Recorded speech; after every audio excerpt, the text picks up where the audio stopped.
2-minute drill. Highlight reel, let's review. What's the deal, okay? Watching footage going out of control. Buckle up, we got an hour to go, so let's go. That's straight heat. Ain't no chillin' around here. Back that back, Nat chins, how we feelin' around here? Got my whole squad in the building around here. If my name ain't on it, then I really don't care. Come on. 3-point stance, we advance. Ball in my hands, I don't take no chance. Touchdown dance, that's my jam. No hot takes, this is nothing but rants.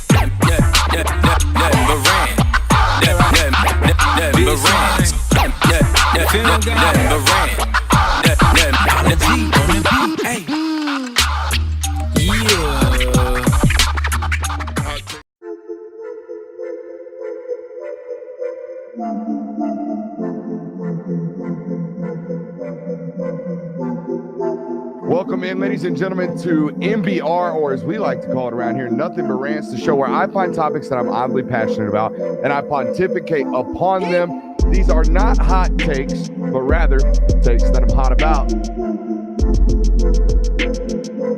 What's up? You like that? You really like that?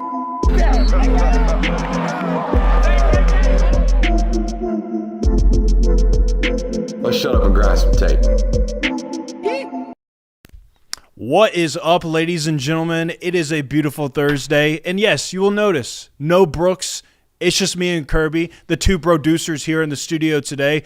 Brooks has begun his spring tour, visiting all kinds of college football programs in general across the country. Has his first stop this weekend, so no, he is not in-house, but we got you covered. You know, Thursdays, we promise you 8 to 10 o'clock, national hour, local hour, and we're going to deliver that for you tonight. We got a bunch of topics tonight.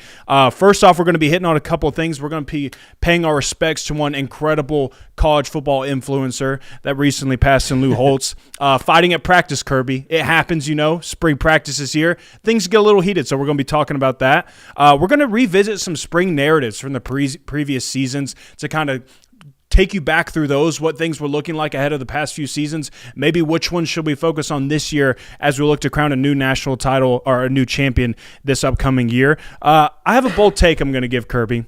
And it's an extremely bold take. I'm not going to lie. It's one that I've given multiple times. But considering what this platform stands for, considering what we talk about 99.9% of the time on this show, this one's pretty bold. I'm not sure the chat's ready for this one, but I'm going to stand in the paint. I'm going to deliver it.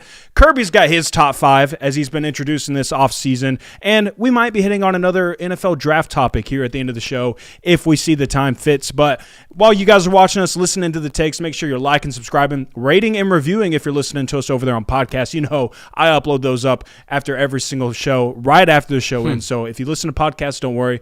That will be covered tonight. But, Kirby, we got to pay our respects first. We got to do it. It saddens me, but we do have to. A very cherished human passed away recently. Who? That'd be Lou Holtz. Oh, yes. This was I don't want to sound negative when I'm oh, this caught me by surprise, because it didn't. He had been, in hospice for about a month or so and hadn't been doing well. And 89 is a very long time, but nevertheless, it is still a very unfortunate loss that we have suffered in the college football community as fans and as, former players lost a coach. I never realized how many teams he coached for in the league up to this. Got a long life of coaching in him as well. A very impactful person across the game of college football. What I remember most about Lou Holtz is, I would say, from the ages that I was around maybe 7 to 11. So really at the ages that I was just now getting into college football, I'm still getting educated on the game, getting my bearings with everything. I can remember late night shows like College Football Day is coming to an end on a Saturday in the fall, and Lou Holtz would be on the TV. He's talking about college football, recapping the day. That's what I recognize him most with for my college football experience. Dr. Lou? Oh yeah, Dr. Lou. The theme song that stuck in my head forever. Now, I think this is one of those moments, and I don't want to make this about me, but it does make me realize how old I'm getting when the people who have been, old my entire life start dying. When Morgan Freeman dies, it seemed like, damn, I really am old. That'll be the one for you, huh? Well, I mean, just realizing I feel like Lou Holtz, Morgan Freeman, and a handful of other people were old my entire life. I remember being 5 or 6 years old and thinking then damn, this guy's really old. Yeah, I mean, that kind of makes me think, too. I think it was yesterday, this video of Harrison Ford popped up on my timeline, and I'm sitting there watching it, and, people are talking about how much he has aged, and it kind of hit me of man, Harrison Ford is a guy that I've watched my entire life. Indiana Jones movies, Star Wars movie, like you name it. This guy's been in so many iconic films that I've grown up watching. People don't last forever. It's unfortunate, but Lou Holtz died a very good man and certainly left a very everlasting impact, I would say, on this sport, which us college football fans certainly appreciate. So just wanted to pay our respects there. Coached a handful of teams. I forgot he coached for South. I forgot he went. Yeah. South Carolina went from Lou Holtz to Steve Spurrier. Yeah. That's a pretty crazy run. Yeah, pretty good run for them. Not so good run for them right now, though. A lot of bad things happening in the city of Columbia as far as sports go. But this is not a South Carolina show, although sometimes it is. Speaking of not so nice things, Kirby, there was a fight at a college football practice. A football practice, Kirby. Violence broke out. I'm glad you brought this up because the narrative that I saw being spun around this. Now, before I'll go ahead and preface it, there was a clip today of Colorado players reporting spring practice. I didn't plug in the laugh. You know, a little rusty, boys. JWill. I completely forgot. Usually not in my line of duty, but thank you guys. I will get that fixed for you guys right now. Honestly, we should probably just cook the show at this point. There's no sense in continuing. My co-host here has completely lost his mind. But no, for those who don't know, let me know when that's done so I can start talking again instead of just filling air. Either way, for those who don't know, today there was a clip on social media that Colorado was having their spring practice, and I believe it was the first play of scrimmage. You got it? I guess those batteries were dead. Oh, my goodness. They weren't charging. Well, honestly, let's just blame this on Brooks. Brooks usually replaces the batteries in the lab. We should be good. All right, good. Continue. Hey, JWill. Why you do me like that, dude? No, but Colorado had a fight at spring practice today, and I think a lot of people were clutching their pearls and using that video as a reason, like, Deion Sanders has lost control of this program. This is ridiculous. The Colorado, not even dynasty, but the Deion Sanders experience is over. These players are undisciplined, and there is no better way to admit publicly that you don't understand what spring football is if you react that way when there's a fight on social media. I mean, I would say that this I can as someone who did not play football growing up or at all. I think this is pretty common in most sports. I would say it was not an unusual day for something like for guys to get a little physical at basketball practice, especially I can always think back to we got to do box out drills. It's a rebounding drill, You got to make sure you secure the rebound, or you're going to be you're the one doing suicide. So yeah, some elbows might be thrown, some shoving might be had. Things get a little out of hand sometimes. It's just competitive nature. It just happens sometimes. Now I can't say that full on punches at someone's head was thrown. That's never been I've never understood that part of this. I'm not saying that or advocating that people should be out here throwing gut punches or anything like that. But of anywhere to hit somebody while playing football, hitting someone in the head is always a little unusual. Or at least, maybe the shoulder pad, that would hurt a little less on your hand than maybe hitting a helmet. Now, these guys had guardian caps on, maybe softening of America a little bit. We can't even brawl correctly at practice because we got to protect the heads. Come on, what are we doing now, man? Protecting our hands when we got a good fist fight going on? Do you ever throw hands back in your day? Nah, dude. Nah, I was never that type of guy. I was a very clean player. Gentle giant? I wouldn't say gentle. When the lights turn on, when the moment matters. I wouldn't say I'm such a gentle person, but no, it's never one to straight up throw hands with anybody. You don't want to make me angry. But no, this is something that I think it's a nothing story, and I get why we're doing it because it's March 5th, and we have absolutely nothing to talk about as far as spring practice goes. Yeah. So if someone's going to start a fight at some spring camp, of course people are going to react. And to be fair, Deion Sanders' Colorado team have never been one to give just lukewarm takes on, this is completely normal. It's either they're the greatest in the world or this is the worst ever. So It's par for the course for them, but it is a nothing story. Now, I do want to point out in the clip that there were a few people that ran to the fight when it started happening. But I remember it was Deion's first year. I'm sure some of you guys will also remember this. There was a brawl that broke out at one of his practices, and what Deion said is, if one guy fights, we all fight. Nobody gets to run from the fight. If one guy's fighting, we all got to go. Everybody has to join in on the fight.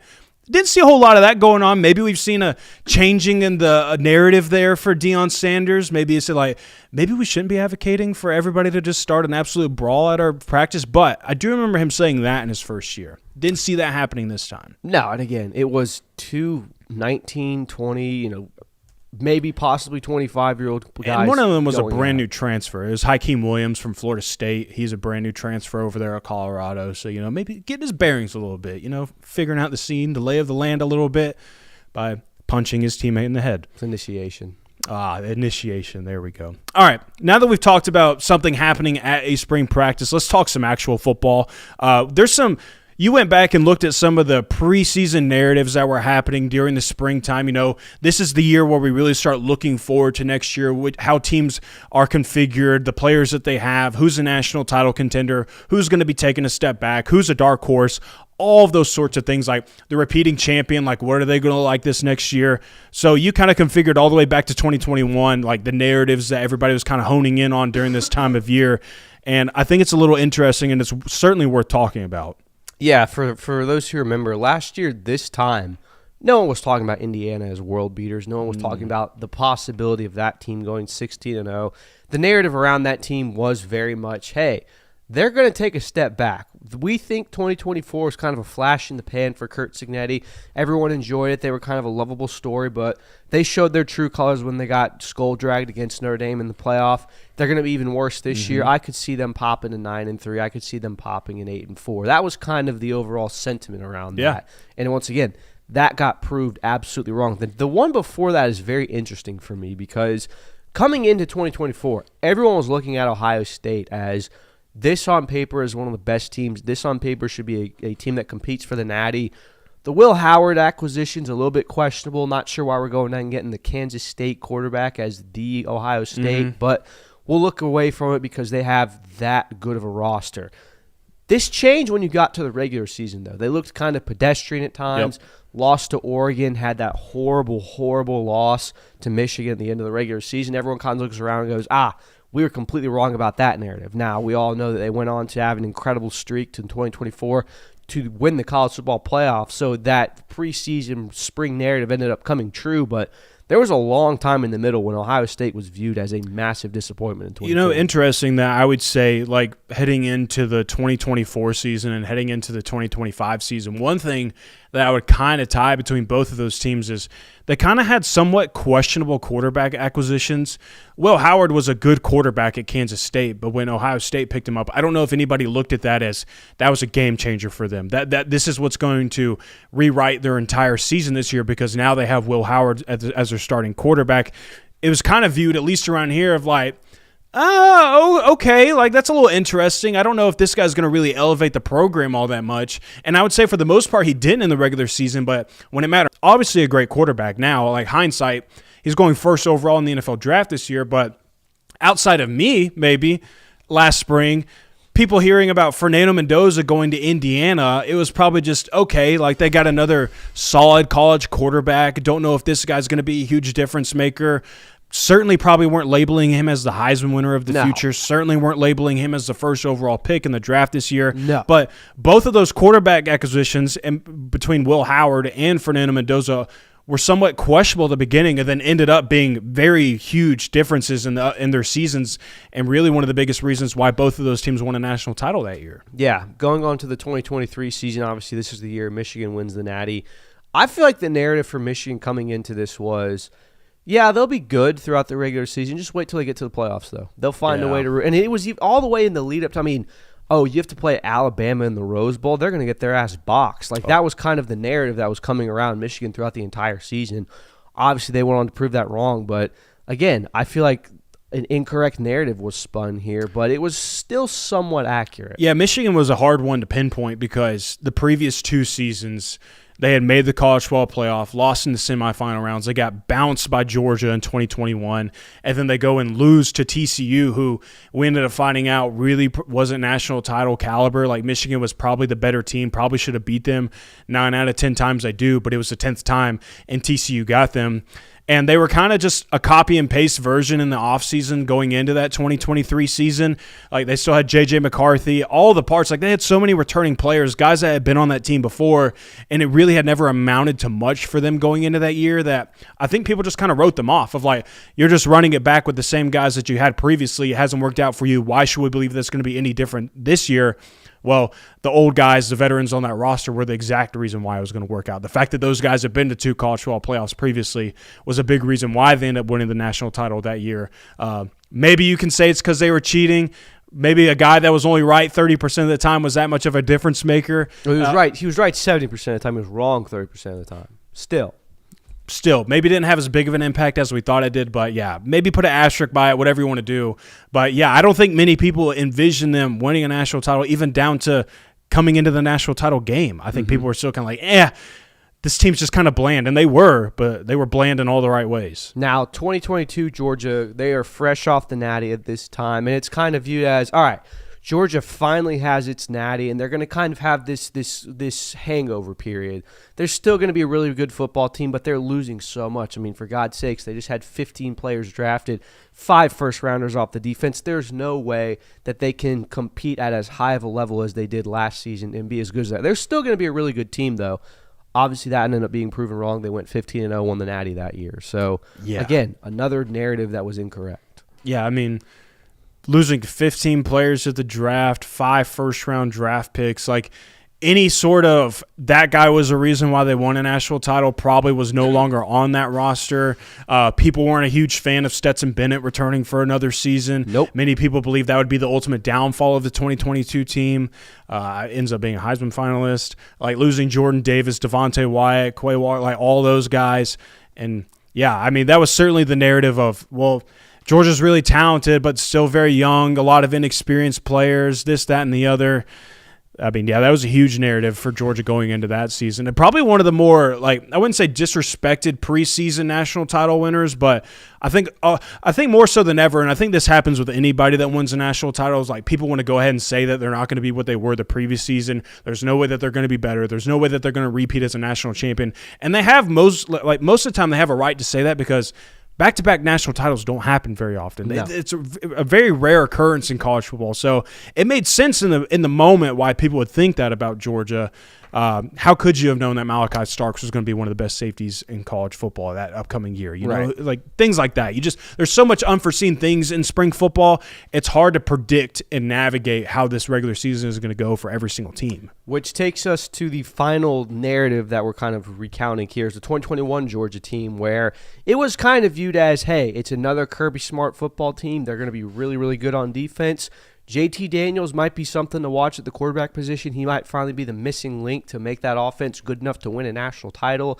They're kind of viewed as that sleeper, I feel like, in the 2021 season of they'll compete, but you don't know if they'll ever be able to cross the finish line. Obviously, they would that year. But the reason I did this exercise was to kind of view the narratives of previous national title winners and apply it to this year. Now, obviously, there's some mixed results, but I feel like 4 out of the 5 teams on this list of the previous national titles far exceeded their spring expectations coming to the year, with the exception of Ohio State, who didn't live up to the expectations and finally met them at the end of the season. So I feel like for as much as we paint Texas right now as kind of the, hey, this is the team that should win the national title, or you know, other teams have acquired mass amounts of talent like Miami. This trend would tend to point that the national championship winner is the team right now that is viewed as a very solid team, has a lot of questions around it, might not be expected to perform in the Natty this year, but we'll see what happens. So, oh, yeah. I mean, absolutely. I mean, I would just think back to like last year when you're going into the offseason, and not saying that everybody subscribed to these beliefs, but these narratives seem to be the ones that everybody was kind of pushing out, and at least in the national media, or seem to be the most common of, it's Penn State's year, Clemson is going to be back with Dabo Swinney, and they probably should have been considering the amount of draft picks that they're going to have off of this past year's roster. Texas was still being heavily talked about in the national title conversation. Ohio State, rightfully so. They were extremely talented this past year. But yeah, I mean, Indiana was not one of those teams that people were really circling in as, and who would have, you know, Indiana up until like now people are going to be talking about Indiana in the national title conversation. And I'm not saying that every year is going to be one of those Indiana years, but I would say with how many moving parts we have in college football in the offseason, how often players are jumping from roster to roster, and how impactful young players, like the amount of true freshmen now that have to step into starting roles immediately and be impact players. There's so many unknowns on a roster and so many things that you just can't foresee or say with like absolute certainty before a college football season starts to know who's going to win a national title. And more so to that point, there's more teams that are now in that national title like conversation to where it's impossible to know who's going to win a championship this upcoming year, it seems like. Yeah, so I think based on just this trend alone, teams like Oregon, Georgia, maybe Texas Tech, maybe some other teams like that are probably the ones to look out for to continue this trend of having not super high expectations and exceeding them. Mm-hmm. So, but then again, we're in this new format to where we don't really know what to expect. Like, it's a crapshoot by the time you get to the Natty or the college football playoff. Yeah, I mean, I remember we did our playoff bracket predictions this past year. Don't remind me of that, dude. That was the most disgusting. Well, we didn't revisit them at all. Like, we even had a scoring system figured out and everything, and we had it down to the science of you can substitute one team with the sacrifice of this many points, this, that, and the other. And those were not revisited for a reason, I would say. Like, it's just so hard to know because, like, I mean, even just this past college football playoff, like, you want to talk about unknowns in college football, how hard it is to predict how things are going to play out. Going into the college football playoff, Ole Miss is sitting there without their head coach. We don't know which staff members are going to be a part of this staff. It's just kind of a makeshift, hey, here you go, Pete Golding. Let's see what you can do. They're a game away from winning a national title. Miami felt like a team was like, I guess you can get into the playoff because you beat Notre Dame. Like, I guess we'll honor that. Didn't even make their own conference champion. They do make the national title. Indiana was just like, oh, well, let's see until you play a real opponent. Like, let's see what happens when you have to do that multiple times. They beat the crap out of everybody outside of Miami. Oregon looked like a front runner. Georgia looked really good at the time. Things like that happened, you know. It's just so hard to know, which I think is somewhat good for college football. I think the aspect of not knowing everything without like being able to boil it down to maybe just 4 teams at the beginning of the year, I think that's a good thing. But certainly makes offseason talk a lot harder to like really pinpoint and be as accurate as you maybe used to be able to. Yeah, I think one of the more unfun things that we're talking about this offseason right now is the NCAA's obvious lack of power or being able to enforce things. Now, they've recently floated out this idea and this proposition of how they will, you know, combat portal poaching and excessive salaries and all the other things that are currently wrong with college football and players playing past their eligibility. So one of the proposed penalties that the NCAA has given, and we actually haven't really touched on this on the show, I don't think. So for you listening that might not be as tuned in, here's what the NCAA is trying to propose as a way to combat all of the issues that are plaguing college football right now. A proposed 6-game suspension for violating for the head coach. Yes, for the team's head coach for violating for transfers outside of the January portal period, which is a big hullabaloo right now because there's a lot of GMs of college football that are secretly worried you're going to have these, what are they called, silent portals? Yeah, silent portals. Basically, you're enrolled in a school, you just unenroll like a normal student would. Like if I was a college student at the end of the spring semester, if I wanted to transfer from Kennesaw State to the University of Georgia, I would just transfer as a student, and I'm able to enroll in classes at the University of Georgia for the fall semester. People are saying that college athletes are going to be able to do this because they're not employees, they're still student athletes, so students can just unenroll, transfer to another school, be labeled as a walk-on, I suppose, and there they are playing college football for a different team in the fall. So that's what they're talking about with silent transfers. Yeah, so if you break those rules, you know, your team's head coach will get a 6-game suspension that includes administrative, recruiting, on-field duties, a multi-million-dollar fine that's equal up to 20% of a team's football budget, a reduction in roster spots. So the NCAA is kind of coming down with an iron fist on these rules. Now, Urban Meyer is someone who has kind of been a voice. He's on Fox Sports. He's kind of been a voice in this. He is absolutely 1,000% in support of this, which I think is kind of interesting because from the outside, coaches don't usually love when the rules are enforced. However, this is a unique situation because we've gone so long with no rules being enforced that they're now begging for it. And obviously, Urban Meyer's not a coach anymore, but he did have some glowing things to say. You know, he said, "That's a real punishment. They nut it up. Now let's see if they really do it. I guess it's to go through the committee or some nonsense like that. I'm proud of the NCAA, ...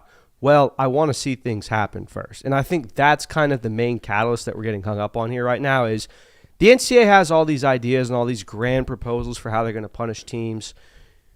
You have to execute these ideas. I don't know if the NCAA is going to have the capability to do so. Do you trust them at this point? No, I don't. And that's unfortunate because like we keep talking, like these are like the NCAA is trying to do necessary things to rehabilitate college football a little bit, get it back to a standpoint where it's not completely the wild, wild west, anything goes. And I think that this wouldn't be – the major proponent here for me is, today it was announced that the NCAA is going to try and make sure that Trinidad Chambliss is not eligible for this upcoming year. We had the recent court ruling. Trinidad Chambliss wins. He's currently eligible. Well, now the NCAA is going to fight against that again. That's more of a proponent here for me to know if this would actually happen. If they're going to punish teams for tampering, if they're going to enforce these rules, you have to actually show that you do have power over these teams. And a way to do that would be like the recent events with all these court cases. It's, just get a local judge to sign off on this and you'll be eligible for the next year. Well, if the NCAA can win one of those and prove that we have more power over that, you can't just go into your local court office down the road who's a graduate of your university, win the court case against us and be eligible. If you can't do that anymore, then that's going to be more of a sign of, hey, the NCAA might be able to enforce these rules, and better yet, these teams might actually start responding to the NCAA's, tampering punishments or any punishment for anything that's going on in college football. Because, we talked about it multiple times on the show, but Indiana had a player this past season on their roster that the NCAA said he is not eligible, he cannot play. They played him anyways. Nothing happened. They can't do anything. Nobody fears them right now. So you have to actually do something to impose some type of fear or some type of respect maybe for these to actually matter. But for now, it's just, oh, yeah, that's great that you want to enforce these rules, the NCAA. Nobody cares. Nobody's listening to you. I think it is funny that we've come full circle on 10 years ago, the NCAA was the most evil organization, an evil empire in enforcing all of these ridiculous rules, giving players ungodly suspensions for the wrong reasons. And there was a lot of that. There's a lot of examples of players getting suspensions for, certain benefits that they had as being college football players and should not have been punishments, to the point where now that got so undercut that they don't have any power anymore, to the point where we're kind of begging and hoping that they can establish some form of power. I'm kind of not hopeful on this. I think it's a fantastic idea. I think if the NCAA is able to come through and enact this type of thing, that'll be great. I remember about this time last year, we were sitting around saying, the College Sports Commission is going to come around and we're going to save us. There's going to be an actual budget that's going to be enforced. You're going to have to stay below this cap. And we've got teams having $40 million rosters this year. So, and this offseason was the worst for portal tampering. There were coaches coming left and right saying, we've been tampered with. This team stole our player.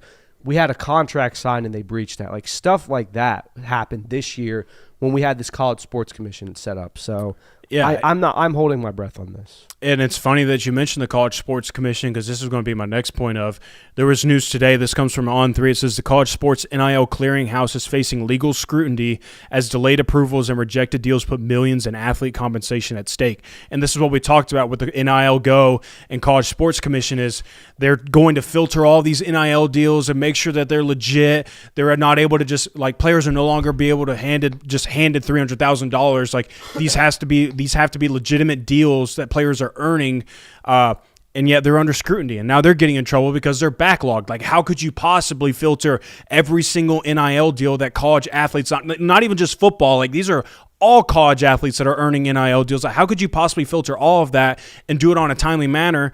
And now they're backlogged, and now they're under scrutiny for that, and maybe they're not even having an impact is what I'm saying. Right. And this has kind of been a redundant conversation for us, where we sit here in the offseason, we're asking for help. Please help college football. Please help college sports. Somebody do something. And then a brand new idea comes up, and it looks like we're finally going to get help. We're finally going to get some stabilization in this sport.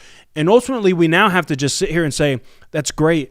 None of it's mattered so far. It hasn't done anything for us. The only impactful change really that has happened in college football recently is we decided to do one transfer portal window. But now there might be loopholes to that. Yeah. So even the changes that are made, even the rules that are attempting to be established, those aren't changing. But hey, 9 games for red shirts, that's happening. That will actually be enforced, I suppose. But everything else is just cross your fingers and hope and see. And I think it's also, again, going back to how great the idea of this is for, if you break these rules, we're going to suspend your coach for 6 games. We're going to take 20% of your budget. If your budget's not even being enforced right now, what does 20%? Taking away 20% of infinity is still infinity. That's what. And oh, by the way, you're going to then suspend half of college football's coaching roster for 6 games because everyone's tampering right now. Like, what is the idea? Like, I understand the NCAA is trying to poster itself up and bolster up and say, hey, we have power here. You better follow us. There's no way to enforce it at this point. You're too far gone.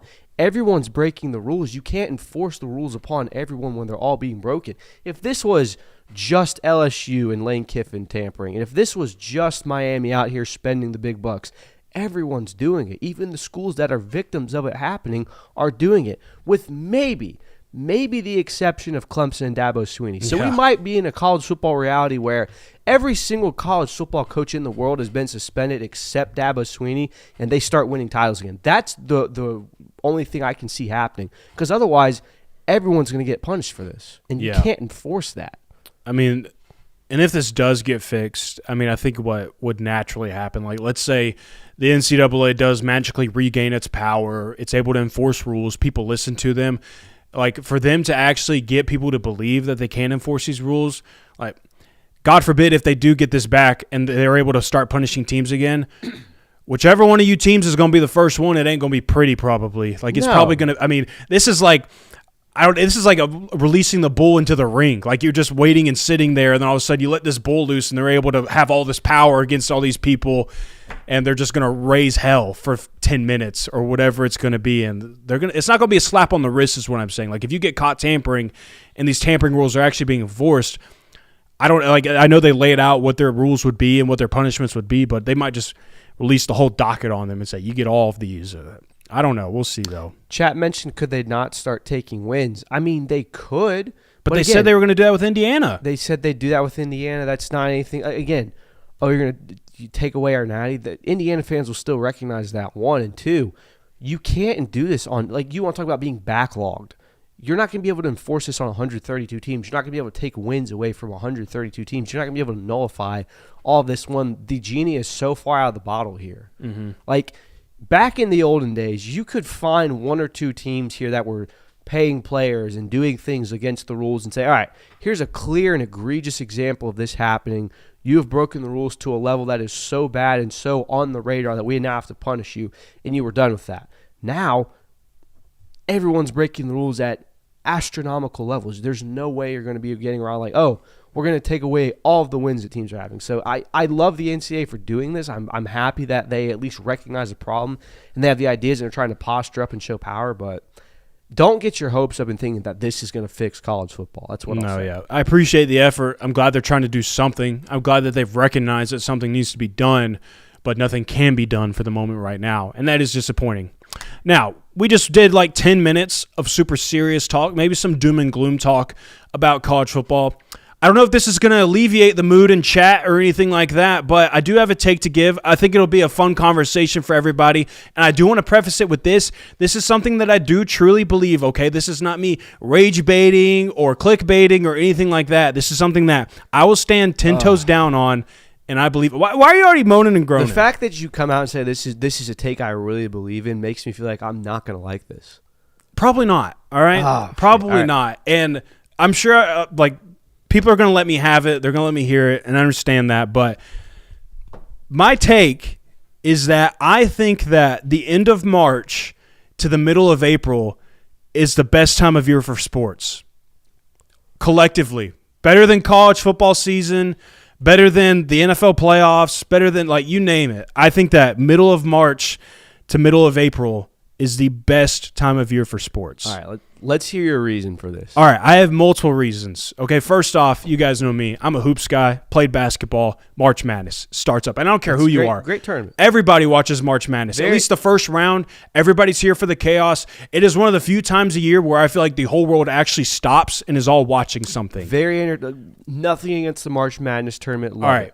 So that, that goes on from middle of March into April as well. So you get a few weeks of that until a national champion is crowned. Beginning of April, and I know the reaction I'm going to get from you on this one, you get the Masters. One of the greatest traditions in all of sports, the Augusta National. As a Georgia native, it really irks me that you would dare boo the Augusta National. But, Kirby, it is unlike anything else in golf. It is the tournament. It is, I'm telling you, if you have the opportunity to go, it is worth it. I don't care if you like golf or not. I get to go this year. It is phenomenal. It is, I could sit here and talk about it all day. It's a beautiful course. I even tune in every now and then. I'll have it on the background of the TV.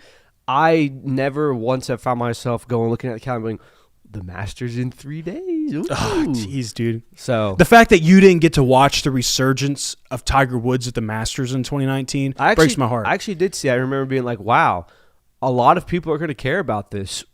I'm not one of them. Ah, man. I know. You know what honestly it was? When he took his hat off after winning, I was like, ooh. Bro, keep that shit on.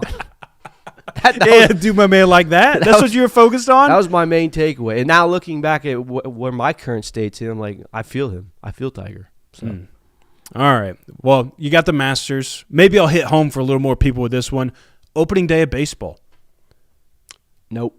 Come on, man. Look. It's America's pastime. JWill, are you excited for opening day this year? As a Braves fan right now, maybe not as excited as I was 3 weeks ago. But I'm still very excited. I love baseball. I love I don't know. Here's the thing I don't like. Opening day is, yes, it's a ceremonious thing. It's the first time you get to go to the ballpark. It's the beginning of 180 baseball games. Oh, it's a long season. 162 of them. Yeah, I don't know how I can get amped up for that, being like, oh, it's finally, it's back. This is going to be the next 3 days of my week for the next 6 months. It's not the entire season, though. It's opening day. It's that first game feeling. Baseball's just now starting up. Everybody's in the mix. Everybody's 0-0. Come on, man.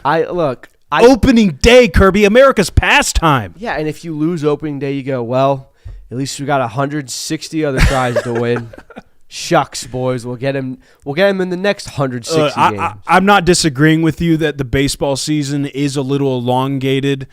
But opening day of itself, I love it. I absolutely love it. And then the other one, and everybody, people in chat, you'll love this one. We get spring football scrimmages around this time of year. I'm back in. All right, we get our first look at some teams. I know that's been a little diluted since last year because people want to cancel scrimmages and people don't want to play them and people don't want to put them on TV. You actually got to go to the game, all that stuff. But for the most part, you get to watch some football. Football is on your TV. College football, briefly, is on your TV. So you get that. Yeah, I've stayed before that. Spring football is very much like the small little bit of heroin that you get as an addict, and it's like, I got to have more of this. It is frustrating because then you go, oh, wow, I have another 6 months before I get to see this again. But I do enjoy some spring football. I enjoy all the intel that's coming out of camp. It makes it feel like it's a mini season of sorts. You know how heroin addicts feel? No comment. Here to talk if you need me. But no, if I really wanted to cherry pick, but I won't do this because I don't think this is in the time frame, and I think I'm stretching out the time frame too much.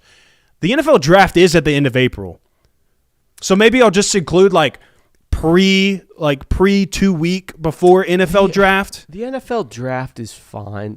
It's not the most exciting event. It's really one night. Yeah. First round is it. Let's not overall the NFL draft is you sit on your couch and watch the first round, and then everything else is a phone notification. And honestly, even in the first round, by pick 10, you're sitting there bored out of your mind because it takes 10 minutes in between. 6 minutes before a team I don't really care about is going to pick. So. It still kind of makes me chuckle that we did a live show one year on the first round of the NFL draft, and Kirby ends up getting a flat tire. Old vacation Kirby hits. Oh, we're going to do a 4-hour stream. My tires popped. The spare is dry rotted. Can't get there, guys. So me and Brooks ended up doing a NFL draft live stream for 4 hours, and boy, it's a lot of work. It's a lot of prep work. It's a lot of talking. It's a lot of air that you have to fill. It was in that moment, 10 minutes on your couch, scrolling on your phone, looking at all the jokes or whatever the predictions are being made for the next pick. That's one thing. But sitting in here and all right, we got 10 minutes to talk about this one draft pick and the next one coming up. Boy, it's a lot of time to fill. Yeah. So all of that to say, JWill, I got to say I completely disagree with your take. There's one time of year that I will hear you out on.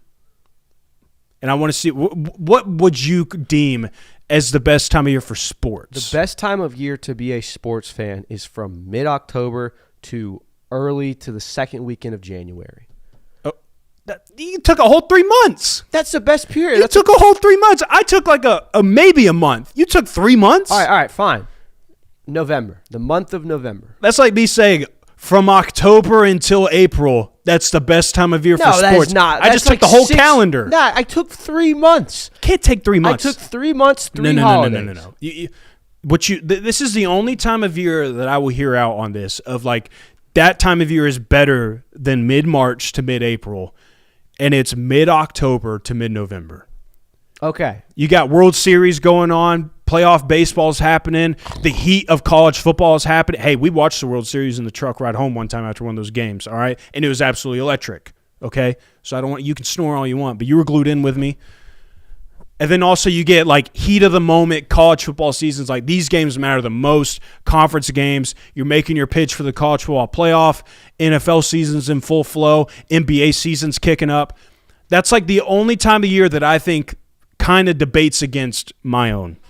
You know, it's actually very, very fitting that you brought up this point in this take that you have given, and it perfectly coincides with my top 5 of the week. Ironically enough, we did not plan this. However, I have constructed my top 5 of the week. This week's topics: top 5 sports to take a nap to. There's one that better be number 1, and it's the only correct number 1. Oh, don't worry, JWill. It will be there. Starting off with number 5, we have college basketball, men's and women's, because I'm not sexist here.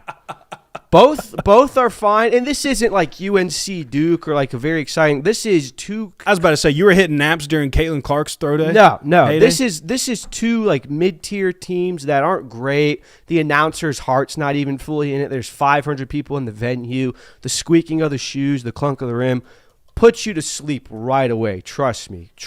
So that is number 5. Number 4 on the list we have. This is a very specific one. The NFL game on Thanksgiving. Facts. There is nothing like coming out after just stuffing yourself with food and being like, oh, shit, Cowboys are playing who today? All right. You sit down. It's maybe the third quarter, and you wake up and you catch the last 5 minutes of the game. That is peak napping for sports. Now, this is only for the Thanksgiving games because other than that, NFL is fine to watch all throughout. It's not college football, I would say. However, that is the number 4 for me. Moving on to number 3. Now we're getting a little bit more down the list. Tennis. Oh, okay. Think of it, dude. It's not one that's thought about a lot. And by the way, I should have opened with this. The parameters for this were it has to be a sport that is aired nationally with frequency on either ESPN or Fox Sports. So like bass fishing or croquet or cricket. I'm not putting those on the list. Now, I can actually relate to the tennis one because my mom is a huge tennis fan. Like, if there's a major going on in tennis, she's going to be watching it, always does. I actually will tune into it every now and then because I've just grew up watching it, so I'm kind of glued into it a little bit as well. Not watching every single match, but the big ones I'll happily tune into. But, boy, the amount of naps that I would take in the afternoon during the Australian Open, just listen to, it does put you to sleep. That's a good list. There's 3 sounds you'll hear of tennis: the racket hitting the ball, the grunting and clapping, and then the squeaking of shoes. Other than that, there's not a lot. There's not a lot of commentary. There's not a lot of commercials. There's not a lot of theme music. It is that for however long the tournament lasts. Moving on to number 2, we have baseball. Okay. Look, I honestly expected that to be number 1. No, Jay. Well, we all know it's a number 1. I have a feeling there's going to be an omission here. There is nothing like, and I have vivid memories of this, of summer days coming in and being like, oh, this baseball game's on. You get out from the pool and you're sitting on the couch and you just fall asleep to the drone of not a lot of action happening, minimal cheers, minimal excitement. Not a lot happening. It's the perfect sport to take a nap to. Just the drone of a crowd. Every now and again, the accordion will hit. Perfect sport to take a nap to. Before we get to our number 1 pick, we will have 2 honorable mentions. The first honorable mention I have is, this is a huge one as well, the NFL Combine. Now, I've covered this event for 3 years. I am very fond of the event. I enjoy it. But if you've ever tried to sit through a full start to finish broadcast of the NFL Combine, it will put you to sleep. Yeah. Not because it's like 4 hours long, because it's just a bunch of guys going, footsteps, maybe some pads being hit, and Rich Eisen just very monotone, talking like it's a golf tournament. It is not the most conducive to staying locked in and staying all awake for. That's not the slight at all. It's a great event. I've got, like I said, covered it 3 years. Very fond of it, but it's good for taking a nap. My number 2 honorable mention, NASCAR. Now, my family wasn't a big NASCAR drivers watchers. We didn't really pay attention to that sort of stuff, but the drone of cars, the constant left turns, not a whole lot happening other than that. I feel like that would be a good sport to take a nap to, and it gives a shout. Do you have a disagreement with this? That should be number 1 in my opinion. I thought NASCAR would be number 1. I've taken many of naps in my lifetime to. Now, again, my family's not huge on NASCAR, but there have been many a times on a Sunday afternoon where some race is happening, and it's the perfect sport to take a nap to, because you always know that the perfect time to be watching NASCAR is at the end of the race. So you can throw it on at the beginning, take a quick hour nap or 2 hour nap, however long you want to take your nap, and wake up and still see the most exciting part of the race. Like, you don't feel like you really missed anything at all, because the best part is happening as you wake up. All right, which leaves us to our number 1. The best sport to take a nap to, and I'm surprised that there was even doubt of what it would be. It is, in fact, golf. Look, birds chirping outside, the swinging sound, very, very monotone announcer, just kind of a soothing voice, honestly. That theme song they play when the scores are going through. Oh, yeah. There is nothing better to do than sit on the couch and be like, this is going to be on for the next 6 hours today. Might as well catch a few Z's. Golf is the premier sport to take a nap to. So that is the top 5 list. If you have disagreements, please express them in the chat. However, I feel like this is one of my better lists so far of the offseason. I have as a very big golf fan, I have no issue with golf being number 1, because I think that every golf fan can relate to taking a nap during one of the rounds. Also, Saturday, Sunday. It's a canon event to walking in on your grandpa or your dad asleep with golf on. Oh, 100%. Changing it and being like, hey, I was watching that. What are you doing? What are you doing? I was watching that. No, you weren't, bro. You've been in REM sleep for the last 20 minutes. So, yes, golf, the epitome of sports that you can take a nap to. It's really hard to have like really any omissions on a list like that, because it's a pretty tight kind of list. Covered all the bases right there. I thought about putting football in, like a college football game, like a mid-tier one. Ooh. But even then, I was about to say, like, and you can't even throw like a boxing match in or an MMA fight in, because I mean you're probably not, you're staying up to watch that fight. Yeah, but I will say this. Mayweather versus Pacquiao, I fell asleep during it. See, but that's not a nap. It's midnight and I'm tired anyway. It was a nap because I woke up at the end and it was over. It didn't last very long. My nap didn't last very long. It was just enough to, I don't know. The fight itself wasn't worth staying up for. The fight went 12 rounds, I'm pretty sure. But no, I do get what you're saying of like, there is the opportunity for boxing and UFC fights. They can get pretty, monotone and actionless at times. So you're right. But because they take place predominantly in the evening, I left those off the list. I will say I have fallen asleep to some re-aired UFC matches before, but I don't think those are ones that you'd put on the list. I think NASCAR and the NFL Combine are much, much better. Soccer is also one that I considered for this list. However, I've never really had soccer on the TV. I've never really even been like, oh, so this is on. And plus, I feel like the announcers do a really, really good job of keeping that exciting and inflecting their voice in a way that makes it seem like action's always happening. That doesn't take place in golf. That doesn't take place in tennis a lot. So soccer does provide some type of white noise atmosphere to it, because fans are just going nuts the entire time, and you can just always hear like the stadium vibrating the entire time. But yeah, for me, that's not relatable, because if I'm watching soccer, it's probably a very important game, like something in the World Cup or something to that magnitude. I'm probably not going to fall asleep during it, because it's one of the only soccer matches or soccer games I'm going to watch the entire year. So odds of me falling asleep are very slim. And to soccer's credit, while not a lot is happening, I feel like, especially as American, where it's like, well, you scored 1 point in this entire game, that sucks.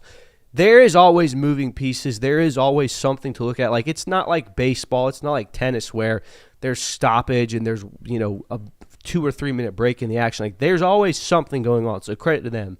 But I didn't put soccer on this list. I understand it. A very solid list, if I do have to say so myself. I don't have much scrutiny for this one. Thank you. Unlike when you left off Marley and me.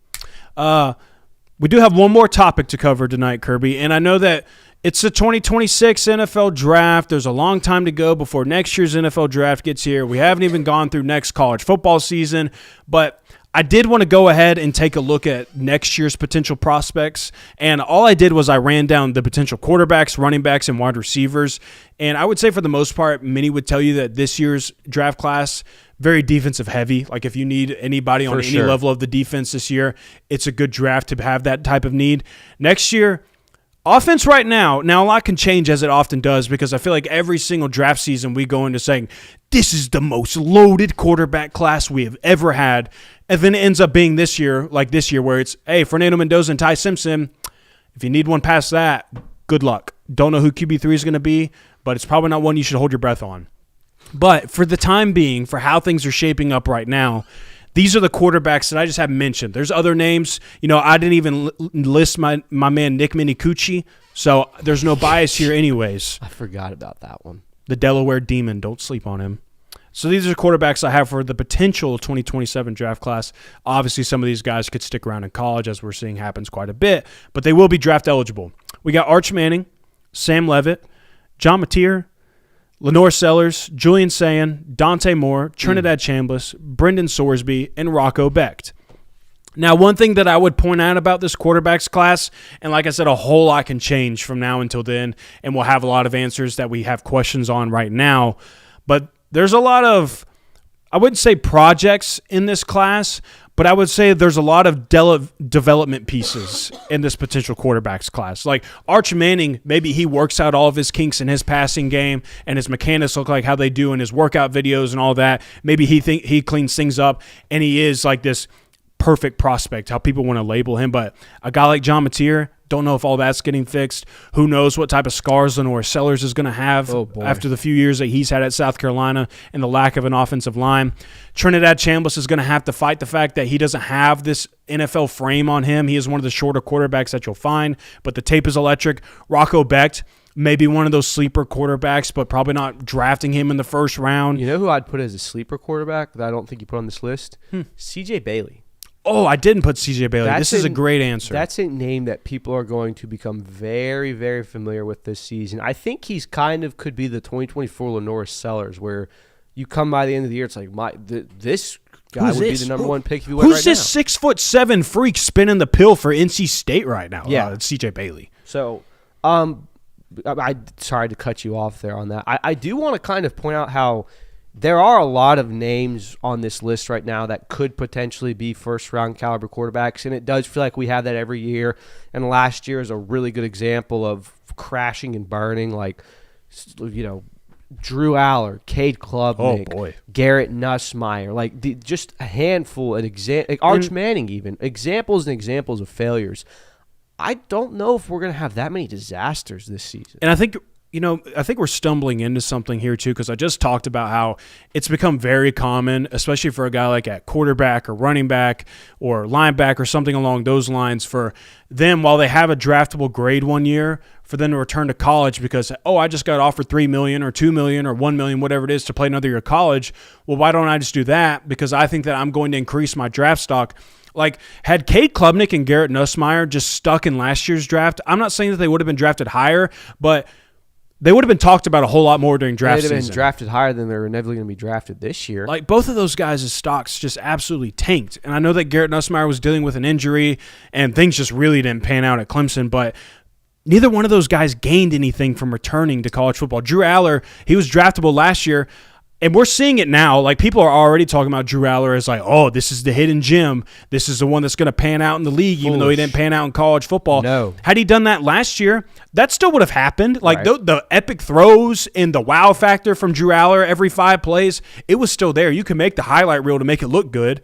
Like, nothing changed about Drew Aller. And obviously, a lot of these guys underperform by their own standards, but I feel like more so than ever last year, we got so many teams that had high-caliber quarterbacks that were also expected to perform well that drastically South Carolina was a dumpster fire. Clemson, dumpster fire. LSU fired their coach, dumpster fire. Penn State, dumpster fire, fired their coach. Like, all of those significantly decreased their quarterback's draft stock. And again, they did not play as well as anyone expected them to, but I feel like a lot of that was tied to the fact that the teams weren't playing well. I don't know if we're going to see that this year. I don't know if Texas is going to flame out as bad as we saw at Penn State. I don't know if Oregon's going to be a 7-5 team. I don't know if we're going to have these catastrophic, oh my God, this is the worst season you could have ever imagined for this team happening right now, and your draft stock for your quarterback is being affected because of it. Right. So maybe you shouldn't return for another season of college football. Maybe you should just take what you got in the moment. Start your career, brother. Like, I would say the player that outside of Fernando Mendoza and obviously Ty Simpson because he hadn't played yet, the player that impacted his draft stock the most this past year was Carson Beck. Yeah, but he really didn't even do it that much. Well, he didn't have a choice. It was be drafted as damaged goods or go prove you can play another year and see if you can salvage a selection. And he didn't even play his way into a first-round draft pick. No. So, all right, let's talk running backs. This one could be loaded. This could be the deepest running back class we've had in a minute if these guys decide to declare. Ahmad Hardy will be draft eligible. Oh. Kejuan Lacey will be draft eligible. Ooh. Mark Fletcher will be draft eligible again, but decided to go back to Miami. Nate Frazier out of Georgia will be draft eligible. Yep. Jaden Baugh, that's kind of a sleeper one, I would say. Man. He'll be draft eligible. And then Justice Haynes, I didn't really have another name to throw in here, but, had success at Michigan. Then he got injured, didn't play much towards the end of the year. Now at Georgia Tech, could be the main focal point of that offense, could be heavily featured in what they're trying to do over there while they figure out their quarterback with Fernando's brother. But could be a really good running back class. And correct me if I'm wrong, Alberto's not much of a runner, so it's not like you're going to have a Haynes King. No, not as athletic as Fernando. Who's eating up, 40% of your rushes. And offensive scheme change, all those Correct. things. No more Buster. But what stands out to me is outside of Justice Haynes, which even I could fathom this, the 5 guys that you named, I could absolutely see a world where if you told me, hey, 6 months from now, that's going to be RB1 in the class, I could see that for all 5 of them. It's not like there's a very coming into 2025, it felt like it was very obvious that, hey, Jeremiah Love is kind of the guy and it's his job to lose. Right. And he ended up not losing. He had a really fantastic season. It's a wide open race this year. I think you could have 2 first-round running backs here and a plethora taken in the second round because it is that deep of a class. Yeah, it's some good names there. So if you need a running back next year, if you got one hitting the free agency market that's kind of aging out, might not be a bad year to just let that one go and pick you up one of these studs right here if they do all declare, which likely they won't. But right now, it looks like it could be really loaded. And then wide receivers, it's the same thing.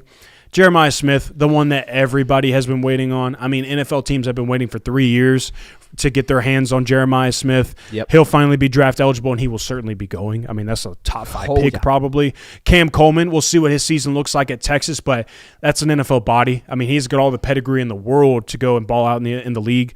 Ryan Williams, need a better year this year. For a while it was, it's Jeremiah Smith and Ryan Williams as the best wide receivers in college football.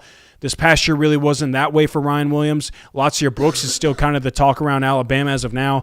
If Ryan Williams can piece a really good season together, maybe he enters this realm. Cooper Barkate, the kid from Duke that is going to Miami. Everything that we have heard from people at Miami is they think this guy's going to be a dude. They think that this guy is going to be one of the best wide receivers in college football. They certainly think he's going to pan out in the NFL, and he's going to be with his quarterback, Darian Mensah, at Miami as well. I know he'll have to share reps with Malachi Toney and all that good stuff, but everything that we've heard about this guy is they're extremely excited about him joining the Miami Hurricanes, so I'm sure he'll have a huge season. Mario Craver, he'll be draft eligible next year from Texas A&M. He had a huge season for the Aggies this past year. We'll see what he can do in another season with Marcel Reed. And then I threw in Trey Richardson because I think that this is a guy that's just going to test out of this world. He was the one that was one of the biggest wide receiver names that entered the transfer portal this past season, was at Vanderbilt. I think he put up 800-something yards, a speed demon, absolute deep threat, ends up going to Louisville. We'll see how that pans out with Miller Moss and them boys up there. But, again, a really strong wide receiver class now, and there's tons of names that I didn't even put on this list. Like I'm sure that there's plenty of names everywhere else that will certainly rise up the draft boards or will be names that we didn't know anything about, and they become studs at the combine, all those things. But offensively speaking next year, if you need a skill position or you need a quarterback, probably a good year to need it. Yeah, and I feel like this wide receiver room in particular, this class has been circled since the 2024 season. Since Ryan Williams had that play against Georgia and Jeremiah Smith, did what he did throughout that entire season, everyone has kind of said, all right, the 2027 draft class will be the year that we see all these wide receivers go. And it just so happens that it could shake out that you have a really strong quarterback class. Like you just named a bunch of guys that have first-round potential. Obviously, they're not all going to make that. A bunch of running backs that have RB1 potential. Obviously, there can only be in one RB1, but it's shaping up right now in early March ahead of the season that this could be a really, really strong class offensively at least. But again, a lot of football to be played, a lot of injuries that will unfortunately happen, a lot of players that said, you know what? I'll take another $3 million to stay at my school before I go to the NFL draft and ultimately make even more. So we'll see. But on paper right now, it's a very promising class. Absolutely. And by the way, before we add that, not a lot of, this guy will be good because he's going into year 6. Right. Like it felt like Garrett Nussmeier was getting a lot of, hey, he's going to be good because he'd been on the roster for that many seasons. It felt like a lot of last year was, you've got a bunch of veteran savvy players. Like Carson Beck was going in his 6th year of college football by the time that, he was going to be in this class talked about being drafted. I feel like we're getting back to, all right, these guys have been around for 3, 4, sometimes 5 years, and they're ready to go to the NFL when that happens. So it's a promising sign, and I think it's attributed to the fact that these COVID seniors are starting to phase out. Well, if you've made it this far into the show, we appreciate you. With the boss man out, listening to me and Kirby throw around the takes in the studio, we appreciate you guys for sticking with us, even though it's not our traditional show. And hopefully you stick with us through the local hour. We'll see you on the other side.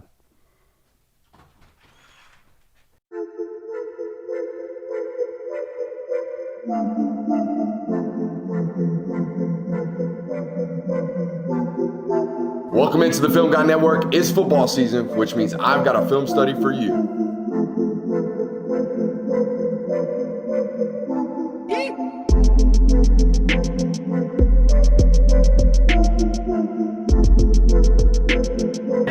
What's up? You really like that?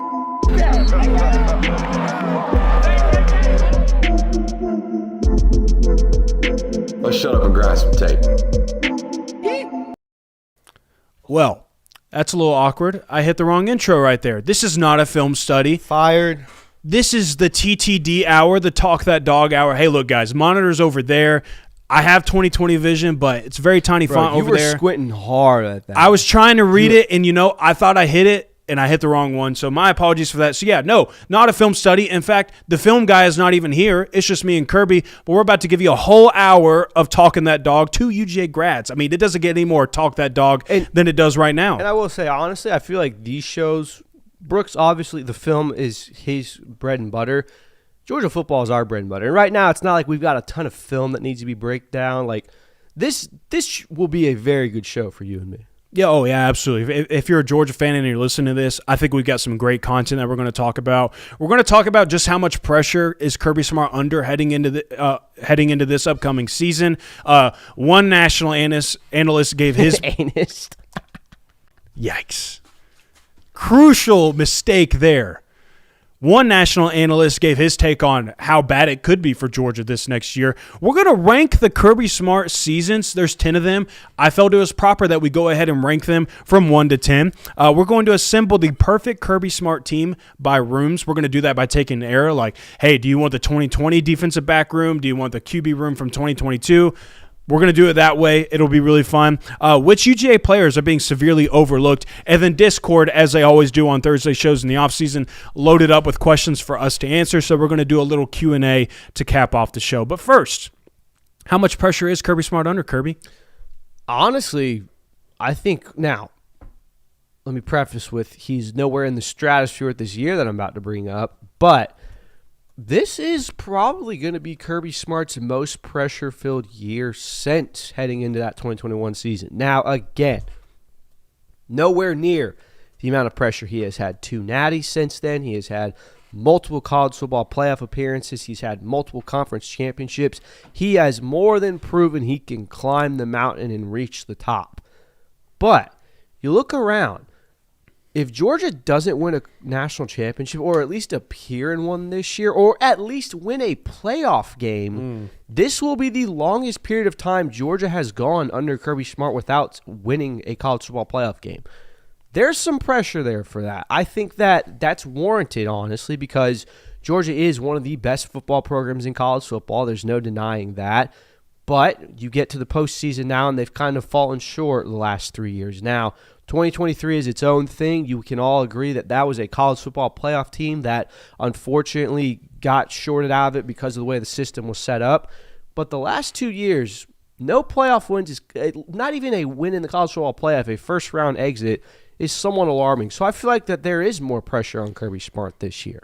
Yeah, and I think there's certainly some maybe added pressure a little bit because Kirby isn't like moving himself to the norm of college football in the sense of we're just going to get a bunch of old heads on this roster from the transfer portal and we're going to build our roster that way and then fill all the holes from the high school ranks.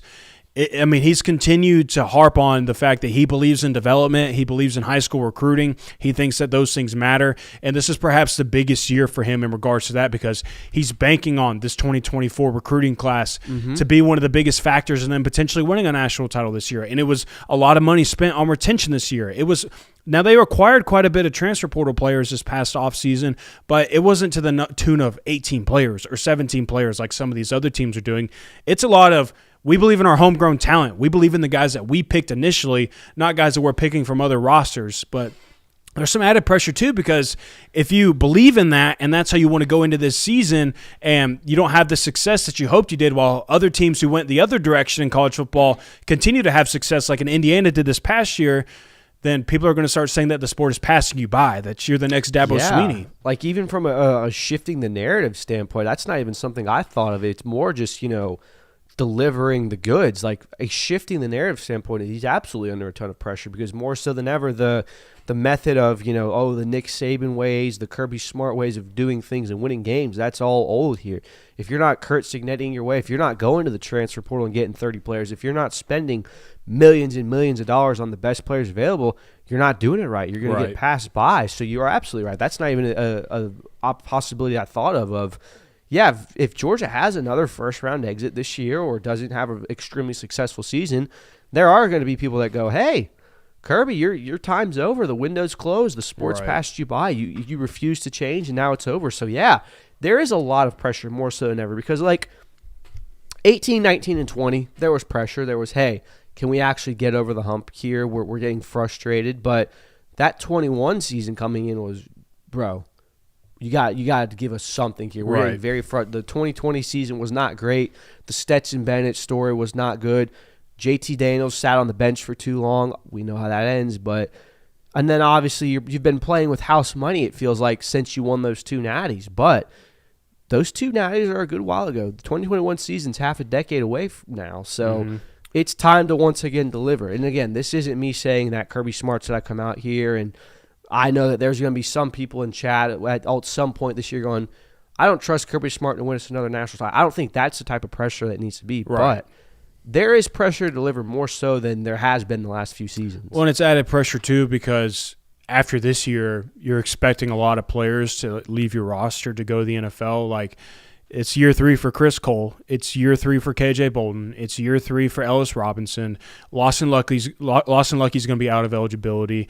Drew Bobo might not be on this roster next year. Ernest Green's going to be out of eligibility. Nate Frazier might be going pro next year. London Humphreys might not be on your team the next year.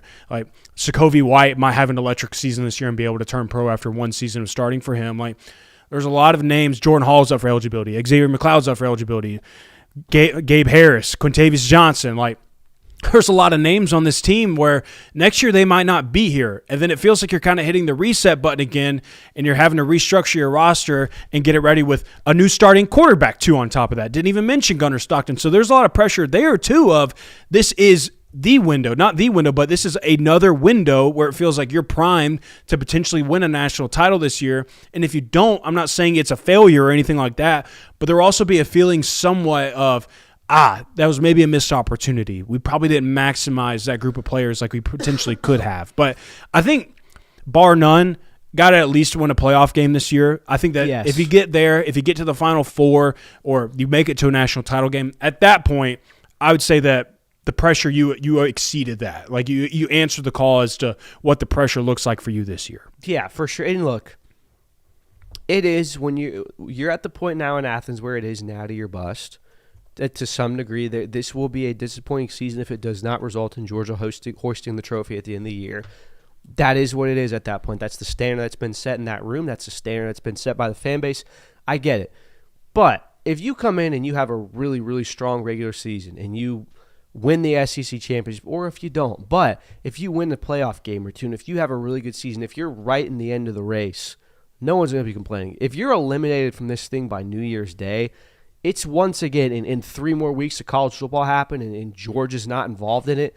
That's a disappointment, I think. For sure. And we'll see. I mean, this is the first year where there will be 9 conference games, so the road to the playoff didn't get easier. I mean, it's only getting harder. It's only more difficult. Georgia's got some big games on the schedule, but, we're talking about pressure. We're not talking about Kirby being under pressure to keep his job by any means, but Lord, if what Greg McElroy says happens, there certainly will be some people talking about that because Greg McElroy had the audacity to say Georgia could go 7-5. Is that correct? So you guys know we do our writing on the Bulldogs on SI. Very proud of that. Go check it out. Be sure to read all the things I write and not JWill's because competition. Whoa. Hey, we all lead over there. Yeah, but I like no need for that. I like eating more. Okay. Anyways, I released a article with the headline, Greg McElroy says Georgia going 7-5 this season is a possibility. Now, I will admit to you that this was a slightly grabby headline. Not clickbaity. He did say that. He was entertaining the possibility of them going 7-5, but he was not coming out and saying Georgia might go 7-5 this year, guys. Like it's a real issue. Greg is simply saying that with this rigorous schedule and with this kind of difficulty that's coming into the season, 7-5 is a possibility. 9-3 is the floor at Georgia. But if things went disastrously wrong, 7-5 could potentially happen for Georgia this year. Now, my first inclination when I hear stuff like this, especially when someone is making maybe a rather bold prediction about a team's wins and losses the upcoming year, but especially when you make one to the tune of 7-5 for a Kirby Smart led team and the Georgia Bulldogs, my first inclination is not to sit here and trash Greg McElroy because I think he does a great job. I think he's good at what he does. Obviously, he has a great platform, a big platform for a reason. But what I would immediately ask Greg is, okay, it's a possibility. You're not saying that Georgia's going to go 7-5, but it's a possibility. Well, name me the 5 losses then. Name me the 5 games that you think Georgia could lose these games, because I'll name you the games right now that I think Georgia could lose this upcoming year. I think Oklahoma is a game that you could lose this year. For sure. Venables has great defenses. They return John Mateer. Maybe that offense is better. Maybe they just have one of those days against you. Like maybe the offense isn't clicking against Oklahoma. You get in a defensive fight. Maybe the Sooners win that one. So there's the first game. I don't think there's a world where Georgia's going to lose to Vanderbilt this next year. Vanderbilt's replacing a lot of production this upcoming season, like several offensive productionists like Diego Pavia's leaving. We'd mentioned the Richardson kid in the National Hour. He's no longer there. Eli Stowers. Like, we're finding out how good those players were. They're not going to be there, so that's not a game. Alabama is the second game that I would say maybe I could see Georgia losing. You're on the road. We know the history with that rivalry, or if you don't want to call it a rivalry, whatever. Between those two teams, that matchup, Georgia could lose that one. Georgia versus Auburn at home. I don't really consider that one first year under Alex Golish. They haven't lost in Athens against Auburn in like 23 years. Yeah, so I wouldn't put that one under a possibility, but you know what? For the sake of the argument, we'll do it. Number 3, we'll say the Auburn Tigers. Ole Miss Rebels. That's one you could lose. So I want to say I think losing to Florida is more likely to happen than losing to Auburn. Okay, so we'll include one of Auburn or Florida. Okay, so that's up to 4 losses. The other games would be Missouri, South Carolina, and Georgia Tech. I'm not adding one of those teams to the count right now. No. So, bar none, I would maybe say the worst case scenario for Georgia this year, if everything went wrong, if you lose all of your meaningful games and you add a +1 into that, then Georgia's 8-4 this year.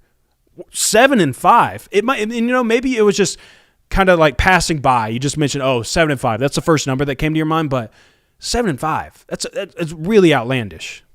I think Greg McElroy was doing the thing where kind of being like, hey, it's a possibility that a asteroid could come and strike Earth and kill us all. Like, it's possible. Statistically speaking, possible. it could happen. It doesn't mean it's likely to happen. And the funny thing is, if you watch that clip, Cole Kublik's on the other side just being like, Greg, this is never going to happen. Like, you're absolutely wrong. 9-3 is the floor here. So I think Greg McElroy was more trying to play devil's advocate here, being like, statistically, it could happen. And You're right. It would take the worst season in Georgia football history under Kirby Smart for that to happen. The last time they went 7-5 was 2016. Completely different team, completely different expectations, but it could statistically happen. That said, I don't think it's going to happen. Cole Kublik doesn't think it's going to happen, and Greg McElroy doesn't think it's going to happen. So I want to clear the air on that before we all start shitting on Greg McElroy for what seems like an egregious take. Christian, everybody's shitting on him because it's your fault. You wrote the headline. You wrote the headline. You put Greg's name in that mix. Here's the thing. This is all your fault. Here's the thing, JWill. I read the numbers on that article. It didn't do enough to say that there's going to be an uprising for it, but I could So understand. your clickbait efforts were for nothing. I'm Stick not a to the clickbait standard. writer. I'm not a clickbait writer. Grady College would never accept this. No, that's why I didn't do it. Damn, dude, Grady College. Don't take me back grades. You got the degree, dude. I think you're good. You Yeah. got degrees. They can't take it away. I think from you're me. good now. I got bro. the paper. It's in my room. You can't take it away from me. All right, let's play another fun game. I think, again, Georgia fans will really like this one. We're going to rank the seasons, the Kirby Smart seasons, the last 10 Georgia football seasons, from 10 being the worst to 1 being the best. I think that everybody knows how this list starts and maybe how this list ends. We'll see about that one. Maybe there's a bit of a debate, but we'll see. Number 10. And this is just my list. I made a list. I kind of bounced some ideas from Kirby as well. He gave his thoughts and opinions on it. So we'll say this is a collective list, but this is really the one that I came up with. This is your list, bro. I'm not attaching my name to it. Oh, you This don't think is it's all good, you. huh? Oh, fine. Now, I trust you. Oh, So- thank you. Thank you. that's all I'm I'll glad say. you trust me as the host of this show. All right. Number 10, 2016. Fair enough. 7-5. It starts with 2016. 7-5. Any year you lose to Vanderbilt, Georgia Yeah. Tech, last second loss to Tennessee, got beat by Florida and Jacksonville, destroyed by Ole Miss. Yeah, not a great season. Not a lot to remember. Yeah, the forbidden end around on 4th and 1 against Vanderbilt. But hey, that Missouri game though. That Missouri game, that's everybody. Shout out- Jacob Eason. Shout out Isaiah McKenzie. The Tennessee game, too, that year. It was just one of those years where couldn't do anything right at times, it felt like. Yep, Even when you did something right, pain was right there at the doorstep. Auburn won that game. Hey, yeah, huge win. Big moment. Could but even say program-altering win against Auburn that year. I don't know. They lost to Georgia Tech a few weeks They later. sure did. They did. The momentum didn't last very long, but had a huge upset against number 10 Auburn and kept the streak alive, like we just mentioned, against Exactly, Auburn. yeah. Still have not beaten Georgia. Is it since 2005? I believe 2005 is the last time. Domination. So, yeah, number 10, 2016. Number 9, 2020. Oh yeah, Put 2020 here because it just didn't feel like football. that was not an enjoyable altogether. season. Like, we had a freaking game canceled because some nerds up north didn't want to play football. That's not football. That's not what college football was built on. We had a 10-game season, conference only, and it was just kind of a makeshift year. Like, thought Jamie Newman was going to be the starting quarterback, and then it was, he's not playing anymore. Dwan Mathis? Stetson Bennett? JT Daniels? Yeah. It was just a lot of that going on. Players were getting COVID. I would Players say weren't not able to play. Yeah, not to mention, like, you didn't know if your starters were going to be available for the game because you could pop, so-and-so tested positive on a Thursday. They're quarantined. They can't play. Your coach could have missed the game. So, Yeah. not very enjoyable. I will say, though, there were some up moments of that game. There were some of that season. The win against Tennessee was a lot of fun. Peach Bowl was great. Beating Auburn was a lot of fun. The last second play against Cincinnati in the Peach Bowl really good times. Like, there were some bright spots in that season, but overall, JT Daniels' 400-yard debut. Oh, yeah. Boy. Against Mississippi State. Boy, that was an exciting game, but not enough looking back. Just like, I don't care. And, like, no crowd noise. Right. Like, it was just super weird, too, because, at that point in time, what my fall Saturdays looked like was me, my dad, and a bunch of his friends and my friends were sitting outside watching Georgia play on our TV with a fire and everything. Ooh. That entire season, it's just Talk to me, man. oh yeah, peak life, man, peak life. Oh, But you were following the social distancing rules? well, I was living with my dad, so yeah, I was living at home. Oh, dude, hey, Mom, I'm going fishing. Go to my friend's house, dude. Yeah, Social no, that was distancing me. did not I tried exist. that one time and I got grounded because I got busted, so I was not doing that. You weren't anymore. sneaky enough, dude. I need to teach Well- you how to be more sneaky. It was one of those things where it was like I was told not to go somewhere, and this is like right when COVID started. Like my mom told me, all right, you can go there for 2 hours, then you got to come home. We still have no idea what this thing is about, other than everybody's talking about it offing people, and so The boomer remover? so so my mom was like, you can't go here, okay? And so then I decided to go anyways. I was like, you know what? I'm going to be honest. I'm going to tell her I'm going, and she'll respect the honesty, and maybe my punishment won't be as harsh. Mistake number one. No. But I was kids- honest. I faced the truth. I told my mom I was grounded for 2 weeks. It is what it is. You learn life lessons. But no, after that, very obedient with the household rules of what to do and what not to do. Kids, if there's anyone watching this show right now today, I want to just tell you something. Lie to your parents. It will always work out for No. you. They will never find out. You will never get in trouble. Lie to them. It will make your life better. Can't say that's great advice. Not advocating that one. But yeah, number 9, the 2020 season. Number 8, 2019. Yeah.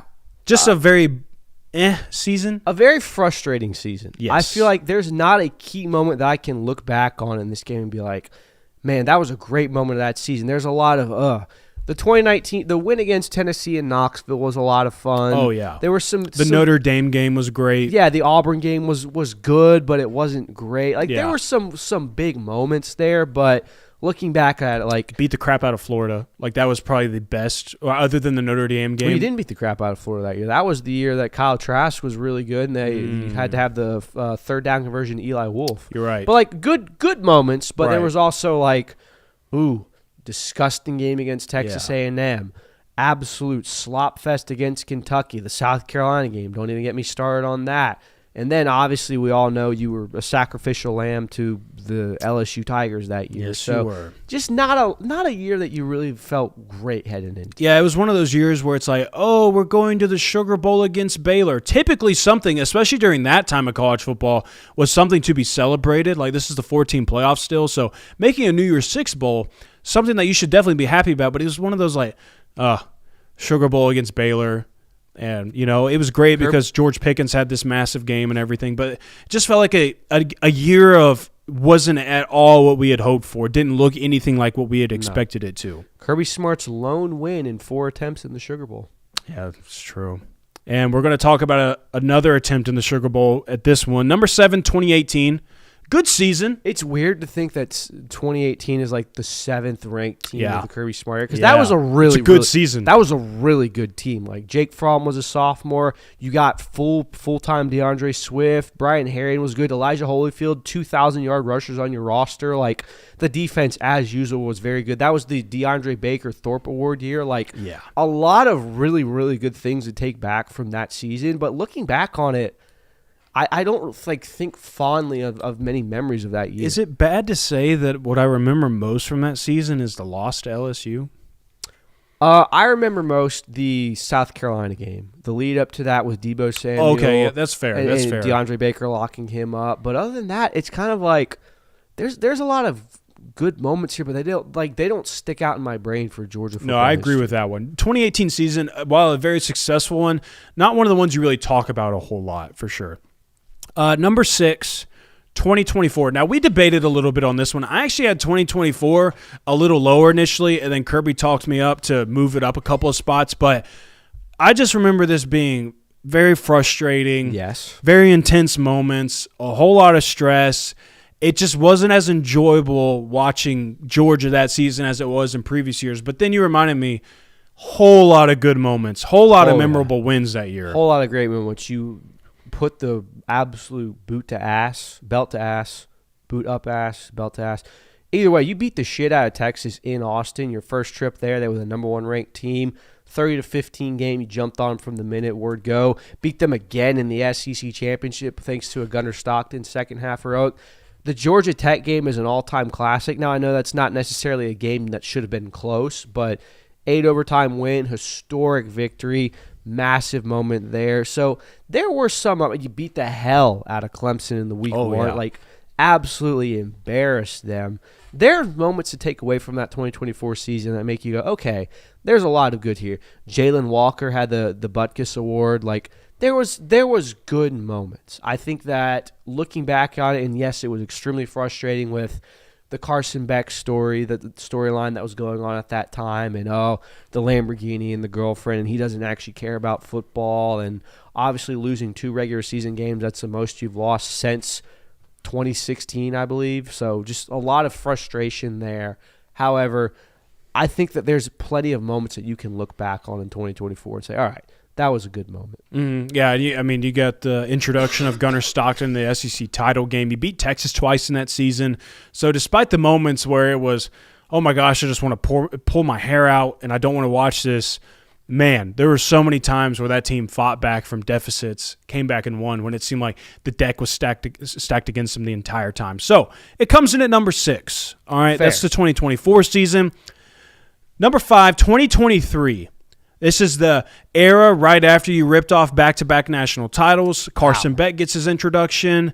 This feels like a season, despite it being at number 5, this feels like a season of, it could have been.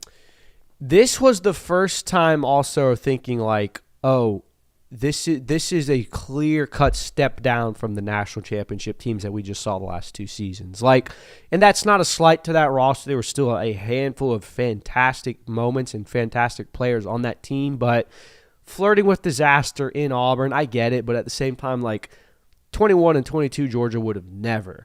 The kind of, feeling like it's taking a while to kickstart the offense type thing. There were some moments in 2023 where I was like, all right, this might not be as good of a team as we've seen the last 2 years. That said, finished the regular season 12-0. Had plenty of fantastic moments.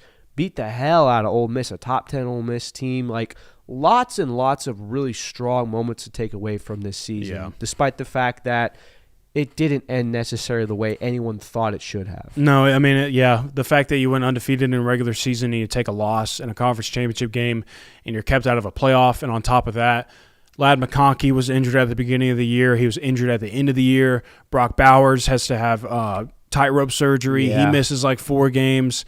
Like, what felt like a great end to an era of Georgia football at that time, you just didn't get the most out of it. And watching Brock Bowers and Ladd McConkey hobble around the SEC championship game, it was such a tough way to go out. But then 63-3 at the Orange Bowl and just beat the absolute crap out of Florida State. I don't think that there was a better way to finish what you had in the face of that disappointment. Like, they're very much, and we've talked about this obviously ad nauseum, there very well could have been a lot of players saying, all right, well, we didn't make the playoffs, so peace out. We're going to go, begin the rest of our careers. And Georgia probably beats that Florida State team even with the losing 10 or so starters. Like, that Florida State team was such a shell of itself, but it wouldn't have felt as satisfying. It wouldn't have felt as vindicating. Be like, you know what? We just beat a undefeated team by 60 points in a New Year's 6 bowl game. Yeah, we didn't make the college football playoff. Yeah, we got shorted. Yeah, we can make the argument for that. But at least we have a really big, nice win to hang our hat on. Yeah. Georgia players instead said, we're going to FSU against FSU, if you know what I mean. And they did. Number 4, 2025. I think that this is it was certainly one of the most fun seasons I have watched as a Georgia fan, excluding the national titles. Very memorable one, in my opinion. Yes. Watching Gunnar Stockton play this past season was great. The moments that he delivered, beating Tennessee on the road in Neyland Stadium when it looked like probably weren't going to pull that one out. The missed kick, the overtime win, the 4th and 3 throw, the 2-point conversion. So many great moments this season. I think what makes this season so great is that you are and I mean like I can count them on one hand, a handful of plays away from this team being 8-4. Yeah. And I don't mean that jokingly. A missed field goal, a drop, a fumble here or there. Auburn scoring. Stuff like that made this season so great to where every week was kind of like, we should beat this team. And then halfway through, you're like, are we going to beat this team? Maybe we won't beat this team. And then the fourth quarter starts, like, we might lose to this team. And then by the end, you found the way to win. Yeah. The Florida game, the Auburn game, the Tennessee game, like just handfuls and handfuls of moments. The Ole Miss game. Mm-hmm. So many moments from that season alone that we're going to look back on. And the revisionist history and the recency bias of, oh, I remember, I can nitpick the little things. We're going to look back and think very fondly on a lot of those matchups. So I agree with you that this was one of the more fun seasons to watch. I would probably say 2023 might go ahead of it, but no, this was a fantastic Dude, season. I loved watching this past team play. And it was the fact that the 2024 season just didn't go the way you wanted to. The team didn't play the way you wanted them to. And this 2025 team was the complete antithesis of that. It like everything just meshed well together, and it was so refreshing. Like despite having so many close games like you did in the 2024 season, it had a totally different vibe around it. It was just these guys just find ways every single time, and they play Georgia football the way that Georgia fans want them to. Yeah, I think that's what made it most exciting is like you're not watching football players, you're watching guys that actually care about the University of Georgia. It felt like that. So, yeah, you're right. This was a great I'm tripping. This was a fantastic season. Right ahead of that, entering the top 3, 2017. Completely understandable. Another super fun season, and you want to talk about refreshing. This almost felt like a new world to Georgia fans at this point of the year because – you had been 2012. You had made the SEC championship game, almost make a national title. Probably would have won the national title if you did. And then it was 13, 14, 15, 16, 4 seasons in a row of just kind of disappointment. Things kind of suck right now. We're not too happy. Transition year with Kirby Smart and Mark Richt, and then second season of Kirby Smart. It's we beat Auburn for the SEC title. We just beat Oklahoma in the Rose Bowl. We're playing for a national title. One play away from a national championship in year 2 of Kirby Smart. Like this was just a year that revived Georgia fans. And not only that, it gave you some absolutely legendary figures. Nick Chubb, Sonny Michel, like they were great running back. Excuse me. They were great running backs from that 2014 to 16 period. They became legends in 2017. Roquan Smith was a solid linebacker for Georgia. He became a legend in 2017. Jake Fromm leading that team as a true freshman. Now I know that you could argue, anyone could have led that team. It was handing the ball off to some great running backs. Jake Fromm was a strong leader for that team that year. There's no denying that. Javon Wims had a really exciting season. So many players on that defense. Lorenzo Carter, Davin Bellamy. I know that he rubbed some people the wrong way, but Dominic Sanders was fun to watch. He was entertaining to say the least. So Rodrigo Blanket, like so many legendary figures that still get talked about to this day came from that 2017. It's absolutely deserving. It was the foundation year. It was everything. And from that moment on, from 2017 on, that's what Georgia's been. They've been in the national title conversation. I can still remember to this day, like I can still think of the actual clip playing in my mind of Georgia losing to Alabama in the SEC title or in the national title game, and Kirby just saying, we're not going anywhere. Like, this is where we're going to be. And it's been that. It's been that for Georgia ever since. Different feel around the program at that moment of this isn't going to be one of those programs where it's, we have a good year, and then the next year we take a step back and we underachieve it. It's been every single year Georgia's in that conversation. Georgia is relevant. All right, number 2. And you had some disagreement with me here. I was a bit surprised, to be honest, but once you kind of laid out your argument a little bit, I understand. Ultimately, I would stick with it the way that I have it. All right. But I have 2022 at number 2 and the 2021 season at number 1. Yeah, so I'll let you first explain your reasoning for it because, look, it's hard to choose one of the two, but I'll let you go why you went with 2021 first. 40-plus years, Kirby. 40-plus years. Now, I wasn't alive for all 41 of those or however many it was exactly, but, I mean, first time in my life I watched the Georgia Bulldogs hoist up the trophy and win a national title. Did it against Alabama, a team that had your number the entire time since before Kirby Smart had gotten there. I mean, it was just the pinnacle of that season. It gets no higher than that. The feeling, the rush, like everything, man. And I know 2022 was flawless. Like there was not a single bad moment from that year, but it doesn't get better than that, man. It doesn't get better than the first. You make a fantastic argument, and here is why I put the 2022 season just a bit higher than 2021. First off, the end result of 2021, beating Alabama in the national championship, winning your first national title in 41 years, untouchable, unmatched, greatest moment of my life as a Georgia fan, greatest moment of a ton of people's lives. It's to this day one of the nights that I relive the most in my head. That said, I think we let what we feel in that 21 season, how it resulted, kind of gloss over the fact that that year in the lead up to all that was very frustrating at times. There was a massive argument of why the hell is Stetson Bennett still starting on this team? Where is JT Daniels? There was the pressure of underneath of, man, this team looks really good.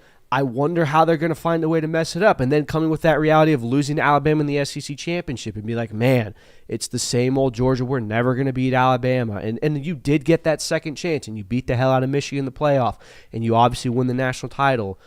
But looking back at it, and I think living through that season again, there were fantastic moments. It's one of the greatest seasons of all time in Georgia history.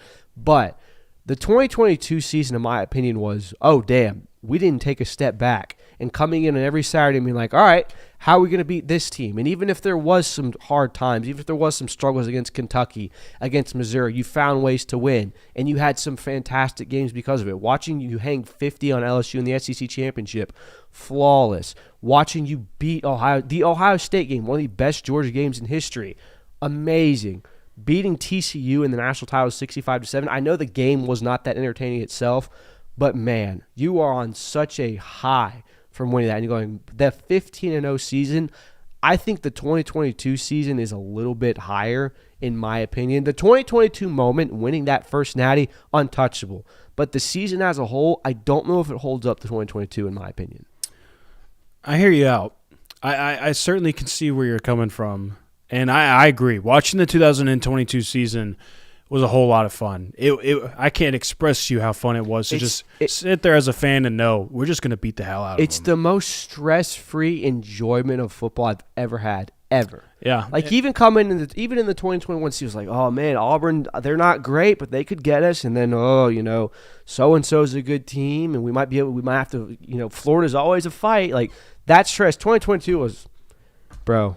We've proven we can do it. I'm not worried about this. Yeah, I mean, really, the only game that I would say you probably really stressed about was maybe somewhat Tennessee. I mean, that was number 1 versus number 1 at the time. Correct. In Missouri. Certainly some stress. Well, Missouri in the game for sure. But, like, leading into it would be Tennessee. Not LSU. That defense was so bad. Obviously, Ohio State. They were a really good team. And then 2 minutes for TCU until you watch Brooks's film breakdown of how Georgia's going to beat TCU. And he's like, oh, just flood into the boundary. And they do exactly that, and it leads to them trouncing them by almost 50 points. Like, man, it was like, I agree. 2022 was great, but the feeling of that first national title is what puts 2021 at first. And, like, the vindication that, at least that I felt of, I wasn't one of these Stetson Bennett doubters. Like, I like the guy. I enjoyed watching him. There was just something about him that I loved rooting for. And the vindication of him winning that national title and being a part of that felt so great. Seeing Jordan Davis win a national title, like Nakobe Dean, all those guys, like the reward that you feel from that one, it was so refreshing. And while 2022 was great because it was, y'all hoes didn't think we could do it again, and here we are.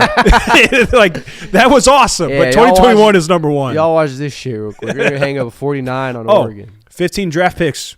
Don't think we can do it again? Watch. Yeah, watch this shit. Stetson Bennett's yoked now. This dude actually looks like a football player. Got a fade? Yeah, fade. Staquavius? I don't know what we got going on over here. Yeah, it was electric. No, you're right. It's again, it's neck and neck. But I put 20, and maybe even for personal reasons. Like that was when I really felt like I was coming into my own as a student at UGA. Like, ton of great memories. First day as a student, 2021 Natty. My first day. That was not my first day. I did not make it to class that day. Sorry, I'll never Mom. forget Georgia. So, like, literally the first day of class is the day of the national title game. And so I'm sitting there, like, hoping and praying. I sure hope these people cancel class. Like, surely you're not going to host class on the day of the national title game. Mm-hmm. Hopefully you don't do it the day after the national title game, because either I'm going to be way too hungover to go to class or I'm going to be way too depressed to show up for class. And there was one class that did not cancel. It was my 8 a.m. class, and it was basketball. Hindsight, probably didn't need to go, but, it's my first day as a student. So I'm like, there's class. What? You went? Oh, I went. Bro. It was my first day as a student, Kirby. So I'm like, I'm super excited that I'm a student at the University of Georgia. Like, I'm finally here. This is where I want to be. So I'm going to, and it's basketball, I don't hate that too much. I'm like, I'll just go see what's up. I don't want to use one of my absences now if I don't have to. I'll just go to my 8 a.m. and then I'll head up to my dad's to watch the game, like all that good stuff. So, like, it wasn't that big of a deal, but I was like, man, one class, and it's my earliest class. So I had to get on the bus and head over to Ramsey. I remember coming out of the Georgia Theater, bawling. I was crying on the phone with my mom, and then I start making my way towards the center of downtown Athens where the riots are happening, and looking around and everything, and I watch a person take a street sign and rip it out of concrete and start crowd surfing the sign and that. And I look over at one of my friends and go, I'm not going to class tomorrow. No, dude, no. And no way. I did not, but I regret nothing. I don't even know if I went to bed that night. I think I just, I was on such a high. Like, there was no way that my body was going to calm down enough to get any sleep that night. No, I got home at like 3 a.m, and the first thing I did, because it was a promise, I was like, as soon as this happened, as soon as we win the Natty, I'm doing this. I ran upstairs and I grabbed the Memorial 1980 bottle of Coke and chugged it. You drank it? Drank it. Dude. You drank it? Yes, drank it. Bro. And honestly, not bad. Was it flat? It was flat. It was no Okay. carbonation. It just tasted like syrup water. Ugh. I'll post that video in the Discord for y'all after the show tonight. Another premium reason to subscribe to the Patreon. You don't think some steady liquid courage maybe had you thinking it wasn't all that bad, but if sober Kirby had been doing that, it probably wouldn't have been so smooth? I don't know. The thing is, I didn't start drinking till after the game because I said I do not want anything to hinder my emotions for this. I needed quite a few drinks during the game because Oof. I didn't think I was going to make it. The nerves were at an all-time high. Something had to be calming me down. Yeah. Speaking of Discord, do you want to go ahead and start off? Yeah, we got some great questions from our Discord. If you want to join in, every Thursday during the local hour, during the off season, we do Discord Q&A. If you want to join that, go over to patreon.com/Brooks Austin, and you get access to our glorious Discord. And so they throw out some very fun questions today. So the very first one comes from Unk. We love Unk, a very beloved person over there in the Discord, and a very great UGA fan as well, more decorated than most, I would say. A hard pros and cons list from the fans' perspective and school's perspective in regards to expanded playoffs, a separate list from each of you. So what Unk is getting at here is, the other day we talked about how people in the Big Ten and maybe Kirby Smart and Josh Heupel are talking about going to 24 teams for a college football playoff by 2029. So I made a pros and cons list, my personal pros and cons list of this. I struggled to find a whole lot of pros, but I did. I found a few of them at least. First one, more on-campus playoff games. That's a pro. Yep. By the way, I think that's how it should be until the Final Four. The higher seeds should be playing at their home turf for playoff games. It would be way better. That's what college football is built on, the traditions, having home field advantage. Man, it would make the experience so much better in my opinion. Yeah, I have it as just more home games in general. Yeah. Instead of, we get 7 times, there's 9, maybe 10 instances where Georgia's playing in Sanford. That's a win. That's a pro. This might be a little biased because we are content creators, but it certainly does matter in my opinion. Fans would be engaged longer throughout the season. If they win. As of now, like this happened with going to 12, but this would expand it even further a little bit because right now, if you get to 9-3, your shot of making the college football playoff are donezo. If it goes to 24, you still got an outside chance of making it. You're certainly still in the mix. So fans are going to be engaged longer. They're going to care about the season longer. Not saying that's right or wrong, but, that's just a pro I found. You're like, hey, fans are going to be caring and more engaged throughout the season because 24 teams are now available. And then the final pro that I came up with is it's more justifiable to have an automatic bid for the G6. If we go to 24 teams, the 24th slot goes to the G6 team, whereas now we're at 12 teams, and if the next up G6 team is ranked 24, they get to jump everybody else and slide in at 12 because that's what the rules say so. Where if we go to 24 teams, you can justify putting a G6 team 24th in the country, the ranked 24th best in the country. That's way more justifiable than what it is now. Yeah, I didn't even think about the G6 in this. My pros were, like you said, more home games, more opportunities to watch the Dogs. Another pro of this, Georgia's never missing the playoff again. You can lose 8. You can go 9-3. You can probably even pop an 8-4. You could squeeze an 8-4 in there, probably. And you'll still have an argument for, hey, that's a college football playoff team because it is Georgia, because it comes with that pedigree, and because they've never finished outside the top 25 under Kirby Smart outside of the 2016 season. So that's a pro. The last pro I have, and this is also a con, vengeance is more entertainable. If you lose to Alabama in the regular season, if you lose to Texas, if you lose to Ole Miss, that's all right. You can just maybe get them back in the college football playoff when it's actually going to matter. Now, that's also a con because if you beat Ole Miss, if you beat Alabama, they can return the favor for you. So it's a pro and a con. The cons, have you gone through your cons yet? I have not. Okay. I can run through them real quick. I don't think they need too much explanation. Elongates the season. I know that's great. I know that's a way that they want to advocate for this is, hey, it's more college football games. And what college football fan doesn't love that? It's more meaningful games. We're also putting players at risk at this point, too. I mean, it's a fact. I know the NFL is doing whatever they're doing, but those are professionals. Those are grown men. I don't know if we need to be asking college athletes to play, what would that be, like 17 games, 18 games in a season? I think we're asking a bit much at that point. Provides less clarity on what a successful season is / should be. Right. And I think that matters, too, because like if some coaches, if they are 8-4 or 9-3 in a season, that's not good enough. You might be fired this next year. Whereas now we're saying, oh, they made the college football playoff. And let's say, oh, that coach goes 9-3 and they win a playoff game. Boy, it would feel weird to fire that coach after that season. But It still wouldn't be to the standard that it was 5 years ago if that didn't exist. It feels like a pure money grab because it is. That's exactly what it is. Hey, more games, more money. Don't love that. It leaves a nasty taste. No more conference championship games. I know some people are all for this. I'm not. I gave the rant after the SEC championship game of the fans may not care about these games, but these players do. They obviously care about these games, especially Georgia players. And it would just suck to kind of see that go because like conference title weekend has been such a pivotal moment in college football for so long. Hate to see it go.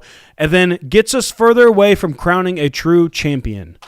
I feel like we kind of did that with the 12-team playoff, not saying that Indiana or Ohio State were not the true national title championship winners, are not the best teams that year. I think they were, but you expanded to 24 and you're opening yourself up to a whole lot of craziness that could happen to where we may not end the season with a rightful crown champion, in my opinion, which is a con. Yeah, honestly, all of the cons are the ones I had. I think that, like I said, vengeance is more attainable. The soul of college football is being sold out at this point when we're kind of making this big bloated fiasco of the college football playoff. That's what we're evolving the season around. I don't love the idea of that. It's going to minimize the impact of the regular season. I think that, yes, Saturdays will come and we'll still all care and we'll still all cheer and we'll still all be very loud, but the impact of those wins and losses will not be felt nearly as much, and there's no denying that. A loss to Alabama as well. Yeah, we'll have to do that 3 more times before we're not even a playoff team, before we don't even have a chance to win the Natty. Just show up in January, guys. That's all that matters. Like, that is going to become the attitude for a lot of programs, and it kind of already has with the 12-team playoff for Miami and Ohio State the last 2 years. 2 teams have 2 losses and reach the national championship. So there's a lot more cons than pros, in my opinion. All right, next question we have from Discord comes from Bird Funk. Who else wears green dot on defense this year, knowing sometimes Raylan will come off seldomly? KJ, Chris Cole. Okay, so yeah, we're expecting probably Raylan Wilson going to have green dot, most veteran guy in the room. Yeah. Chris Cole, I would imagine, certainly. KJ Bolden, that's another guy that probably should be wearing the green dot at times. Have they ever given green dot? And I know this is a fairly new concept. I don't know if they've ever given green dots to safeties because if you're safeties, you're probably not checking formations at the line of the defensive line that much. Now, in the secondary, perhaps, and there might be some instances where you're giving signals, but I think that it's probably going to be Chris Cole, Raylan, and they might even give it to Justin Williams every now and then. Yeah, sure. I'm sure he'll give him some work in there as well. Majority linebackers like Chris Cole and Raylan Wilson, absolutely. Justin Williams is a good mention as well. Those are probably going to be the main guys that are going to be rocking the green dot this year, I would imagine. Our next question from Smitty. Why is Lowe's such a garbage establishment? I don't know what happened to you at Lowe's today, Smitty, but I'm sorry. What did you do at Lowe's today that made you like, I've never walked into Lowe's and been like, bro, I need to get to Home Depot immediately. Yeah. Like, honestly, it all depends on, like, what color do you hate more, navy or orange? That's all. Or which one's closer to the house? Like, yeah, I'm a Home Depot guy because it's the closest one to the house. Is that a rivalry? Is that something like I would imagine. Like, I know Kroger and Publix is a thing. I've never heard like you go to Lowe's. Like, what are you? Home Depot is the only way. Yeah, I feel like the bigger rivalry in an establishment like that is brand loyalty with the tools that you buy. Like, are you a Craftsman? Are you a Ryobi? Are you DeWalt? Like, which one? I feel like that's a bigger rivalry. But I can't say that I've ever walked into Lowe's and been disappointed. If I needed a 2x4, they got those. Yeah. I've been able to pick them up. Or if I need some screws, I got some screws. But I'm sorry that you had such a bad experience in Lowe's. The next one comes from 910 Cooper. What was the funniest and or most insightful thing y'all heard while in Indy? The funniest thing was easily one of the Jim Harbaugh stories that we were told. Definitely the hardest we laughed over the trip. And it's hard to give justice to those stories because the people that were telling them were spot on with their Harbaugh impressions, were spot on with the stories. So easily the funnest. The most insightful, in my opinion, I think, was NFL GMs being like, yeah, the college football product right now is not good for us. That and the discussions that we had about potential teams that could be moving conferences. Yes. And again, we're not going to reveal that to you guys, but I'm telling you, like, if it happens and that actually, like, it plays out the way that we were told, it's going to be a bit of surprise to a lot of people. Next question comes from Dark Star.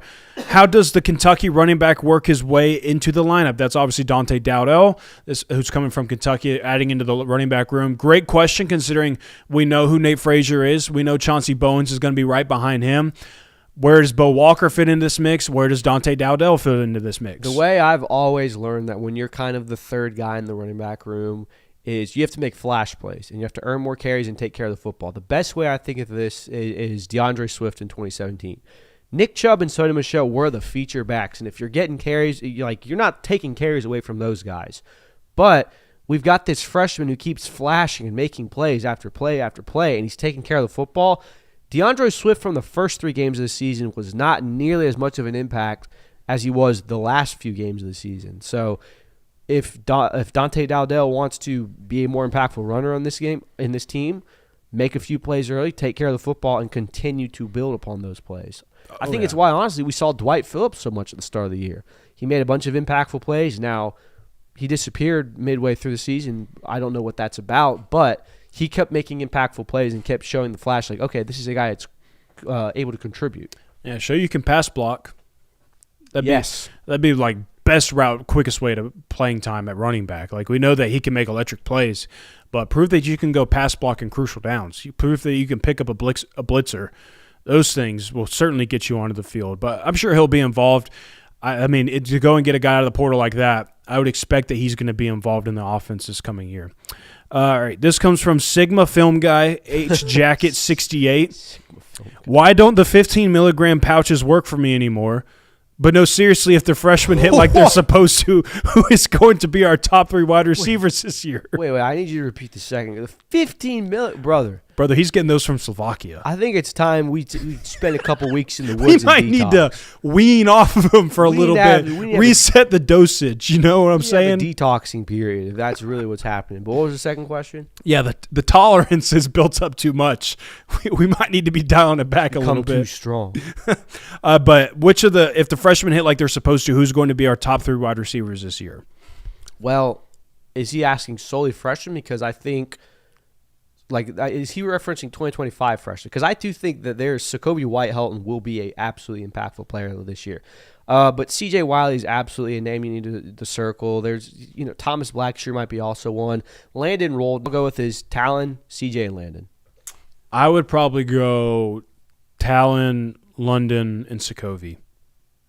Okay. So, and again, I just went solely from the freshman class of 2022. Oh, yeah. I'm not sure what he's asking. I think he's just saying, like, if everybody is as impactful and as good as we think they're going to be, like, who do you see being the top three? But if I had to pick the top three receivers this upcoming season, it would probably be those three. I think those three are going to be your more explosive guys, London being the most reliable guy you have in the room, Sokovia and Talon being your electric playmakers that are going to pick up yards after the catch and do all of those fun things.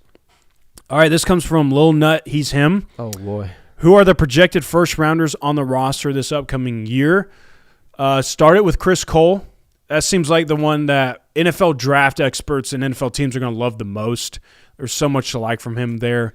KJ Bolden has the opportunity to work his way into this. I don't know if he's there right now, but a big season from him his junior year. He'll certainly be in that department. Ellis Robinson, I could see him being a first-round prospect this upcoming year. If Nate Frazier goes on a tear this year, he goes for over 1,000 yards, and he looks really good in the SEC. He could be one of those guys, but as we mentioned in the National Hour, it's a really loaded running back room, so not sure what that's going to look like. But yeah, I would say that those are the guys right now. I would go with Chris Cole, KJ, and also Ellis Robinson. Those would be the three guys I would say today would be first-round picks potentially. Yeah, and there's guys that can play their way into it. Yeah, like Raylan could. I think Raylan could do that. I think if Ernest Green has a really, really strong season and is kind of an anchor for that offensive line, he could potentially be that. So the thing is, you've got a lot of young talent. I think Ellis Robinson, DeMello, like if they prove to be lockdown corners, they could absolutely work their way into that. Quintavious Johnson. That could be a first-round pick for sure. Gabe Harris could be one of those two, like depending on what the sack production and all the numbers look like. But those two guys are going to – they look good. They test well, all those things. Like those two guys are up for attention as well in the first round, but especially Quintavious in my opinion. All right, let's find our next one. This comes from Will Caldwell 15. Blast from the past. Why didn't Trenton Thompson succeed at Georgia and in the league after being a consensus number one recruit coming out of Westover? Think he was the first ever number one high school recruit to go undrafted. I don't want to speculate too much about someone who I was 13 and 14, 15 at the time they were playing, but from everything I've heard about Trenton Thompson's time at Georgia, I don't think hard work was necessarily something he enjoyed. I don't think the rigor that it requires to play at a high level in a Kirby Smart team was something he enjoyed very much. That's all I'll say there. I don't have enough info or enough intel from then, but that's all the rumblings I've heard. And even with that being true, like he was still a contributor on defense. Like he was getting playing time. So I just don't think that what you were betting on in high school for Trenton Thompson exactly panned out at the collegiate level. Like I think people looked at Trenton Thompson. He's this massive human playing high school football, and he looks like a 5-star. He's dominating everybody. I don't know if he was as twitchy, as good as an athlete, those types of things as people envision him being at the college level. And I think we just kind of plateaued. Like I don't know if Trenton Thompson got immensely better during his college career. Right. I don't think he pushed himself to get better. So. Right. So there's your answer to that, or the best answer that we could give to that, I should say. And that may not even be true. You know, who knows? But that's what we have for you. This comes from Chris Brown. Please don't hit me. 2016 Bama versus 2022 Georgia. That was a big debate on X today. Oh, we're calling it X. I'm a Twitter guy personally, so I did see this. You know, the College Football Playoff account right now is doing the whole let's crown a champion from all the champions in this era. And 2016 Georgia or 2016 Bama and 2022 Georgia got matched up against one another. It became a very big debate. What say you? If I remember correctly, that was the Jay Coker's handing the ball off to Derrick Henry, who's and O.J. Howard. Like, did they have Amari Cooper that year? Ooh, mate. I don't think. Either way, here's what I'll say: that Georgia defensive line and that linebacker crew is at the worst going to hold Derrick Henry to a minimal amount of yards. I think if you force Jay Coker to win a football game in that capacity, your chances of winning are good. On the flip side, this was Calvin Ridley. Okay, that's who it was. Okay, so they had a good receiver core. They would. I think if you put is this the 2022 national championship team or the 2021 team? I believe this. So because we're talking about the 2015 Alabama team, I believe this would be the 2021 Georgia team. Okay, so that defense is better than even what you were maybe envisioning. I think I would trust if because all signs point to this becoming a game where two defenses force each quarterback to win the game. I'm going to trust Stetson Bennett in his clutchness over Jay Coker. I could be completely wrong in that. Bama fans might crucify me for saying that. Derrick Henry, one of the best college running backs. We know what he is. Oh, yeah. Buddy went over for 2,000 that year. So I'm going to trust that if the defenses are the great equalizer, I'll go with Stetson Bennett. And I would say this, too, of like, you're going to have to bet on the better defense in this matchup. That 2015 Alabama defense was great, too. Don't get me wrong. I mean, they were no slouch by any means, but we're talking about potentially the best defense in college football history in the Georgia Bulldogs in the 2021 season. We're talking about as close as you get to an NFL defense at the collegiate level. It's hard to pick against that, despite how great Derrick Henry is. I mean, it's hard to pick against that. Like, even if Derrick Henry rushed for 160 yards in that game, I don't know if that's enough to beat Georgia that year. Maybe, but yeah, I don't know. Because like if you get 160 there, I don't know. You know what I'm saying. But yeah. Right. Again, good debate. Both are really good teams. Derrick Henry's a monster. If there's any running back that I think could pick up and have success against that Georgia defense, it probably would be Derrick Henry. All right, the next question that we have from Discord. This comes from Turkey Dog. Smallest QB hand size Kirby is willing to take. I don't know. Have no idea. I've never been one to really pay attention to hand size, honestly. Me either. That's kind of a niche joke from Turkey Dog right there. So, MJ and a whole bunch of numbers. How come Kirby has the best music taste on the show? Well, he listens to music more than anybody on here. I'll tell you that much. He's always listening to music. Has certainly the most diverse, I don't know what liking to music I've ever listened to, I would say. Oh, thanks, JWill. So, thanks, man. Yeah, I'm not that. I have one playlist, and I play it for the most part, other than a couple other ones, but I'm more of a podcast guy in the car, so that explains that. Brooks listens to the same 5 artists he did when he was 18 years old. And Rod Wave, the king of R&B. So, if that tells you anything, there you go. That answers your question, I hope. Next question. Chosen 1007. We're 1 month into the Glory NIL program. What are your thoughts so far? Don't have many thoughts on this. I would like to know how many people are actually doing this, how many people are subscribed to it. I think we'll get better information on this as we get into spring practice. Yeah. People are attending those events. Like when we see them hosting more events and things like that, I'll get better knowledge on it. Yeah, I think it'd be unfair to judge the success or failure of the Glory thing right now because there's not a lot of content to give right now. Like everyone's in the desert of the off season where there's not a lot going on. They fired this thing up at a time when there's not a ton of things happening in college football right now. Let's see what they can do when the spring comes and when the actual football season comes before we make a judgment on like, this isn't working or this is a success. All right, we're going to give you guys a little extra minute on this local hour because, you guys are always saying we shortchange you sometimes and not denying the allegations, but I think this is a proper question, final question for Q&A time for me and Kirby especially.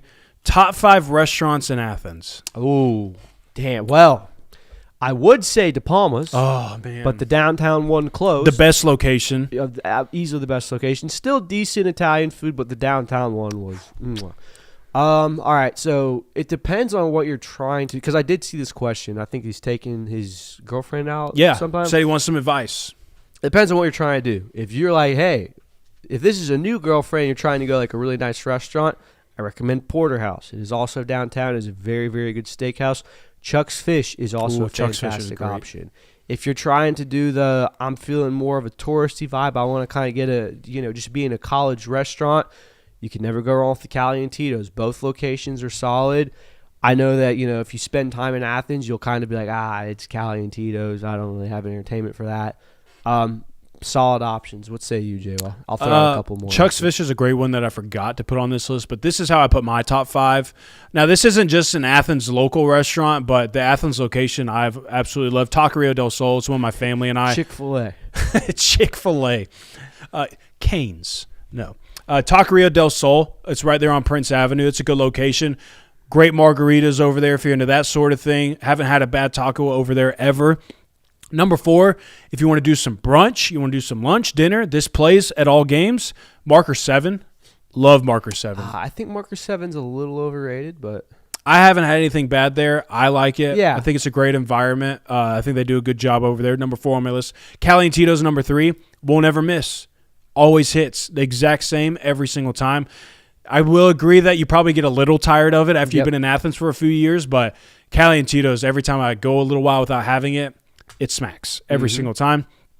Trapeze is number 2 for me. Great option. Great French fries. The Carolina dip sandwich is fantastic. Tate Ratledge suggested that one time.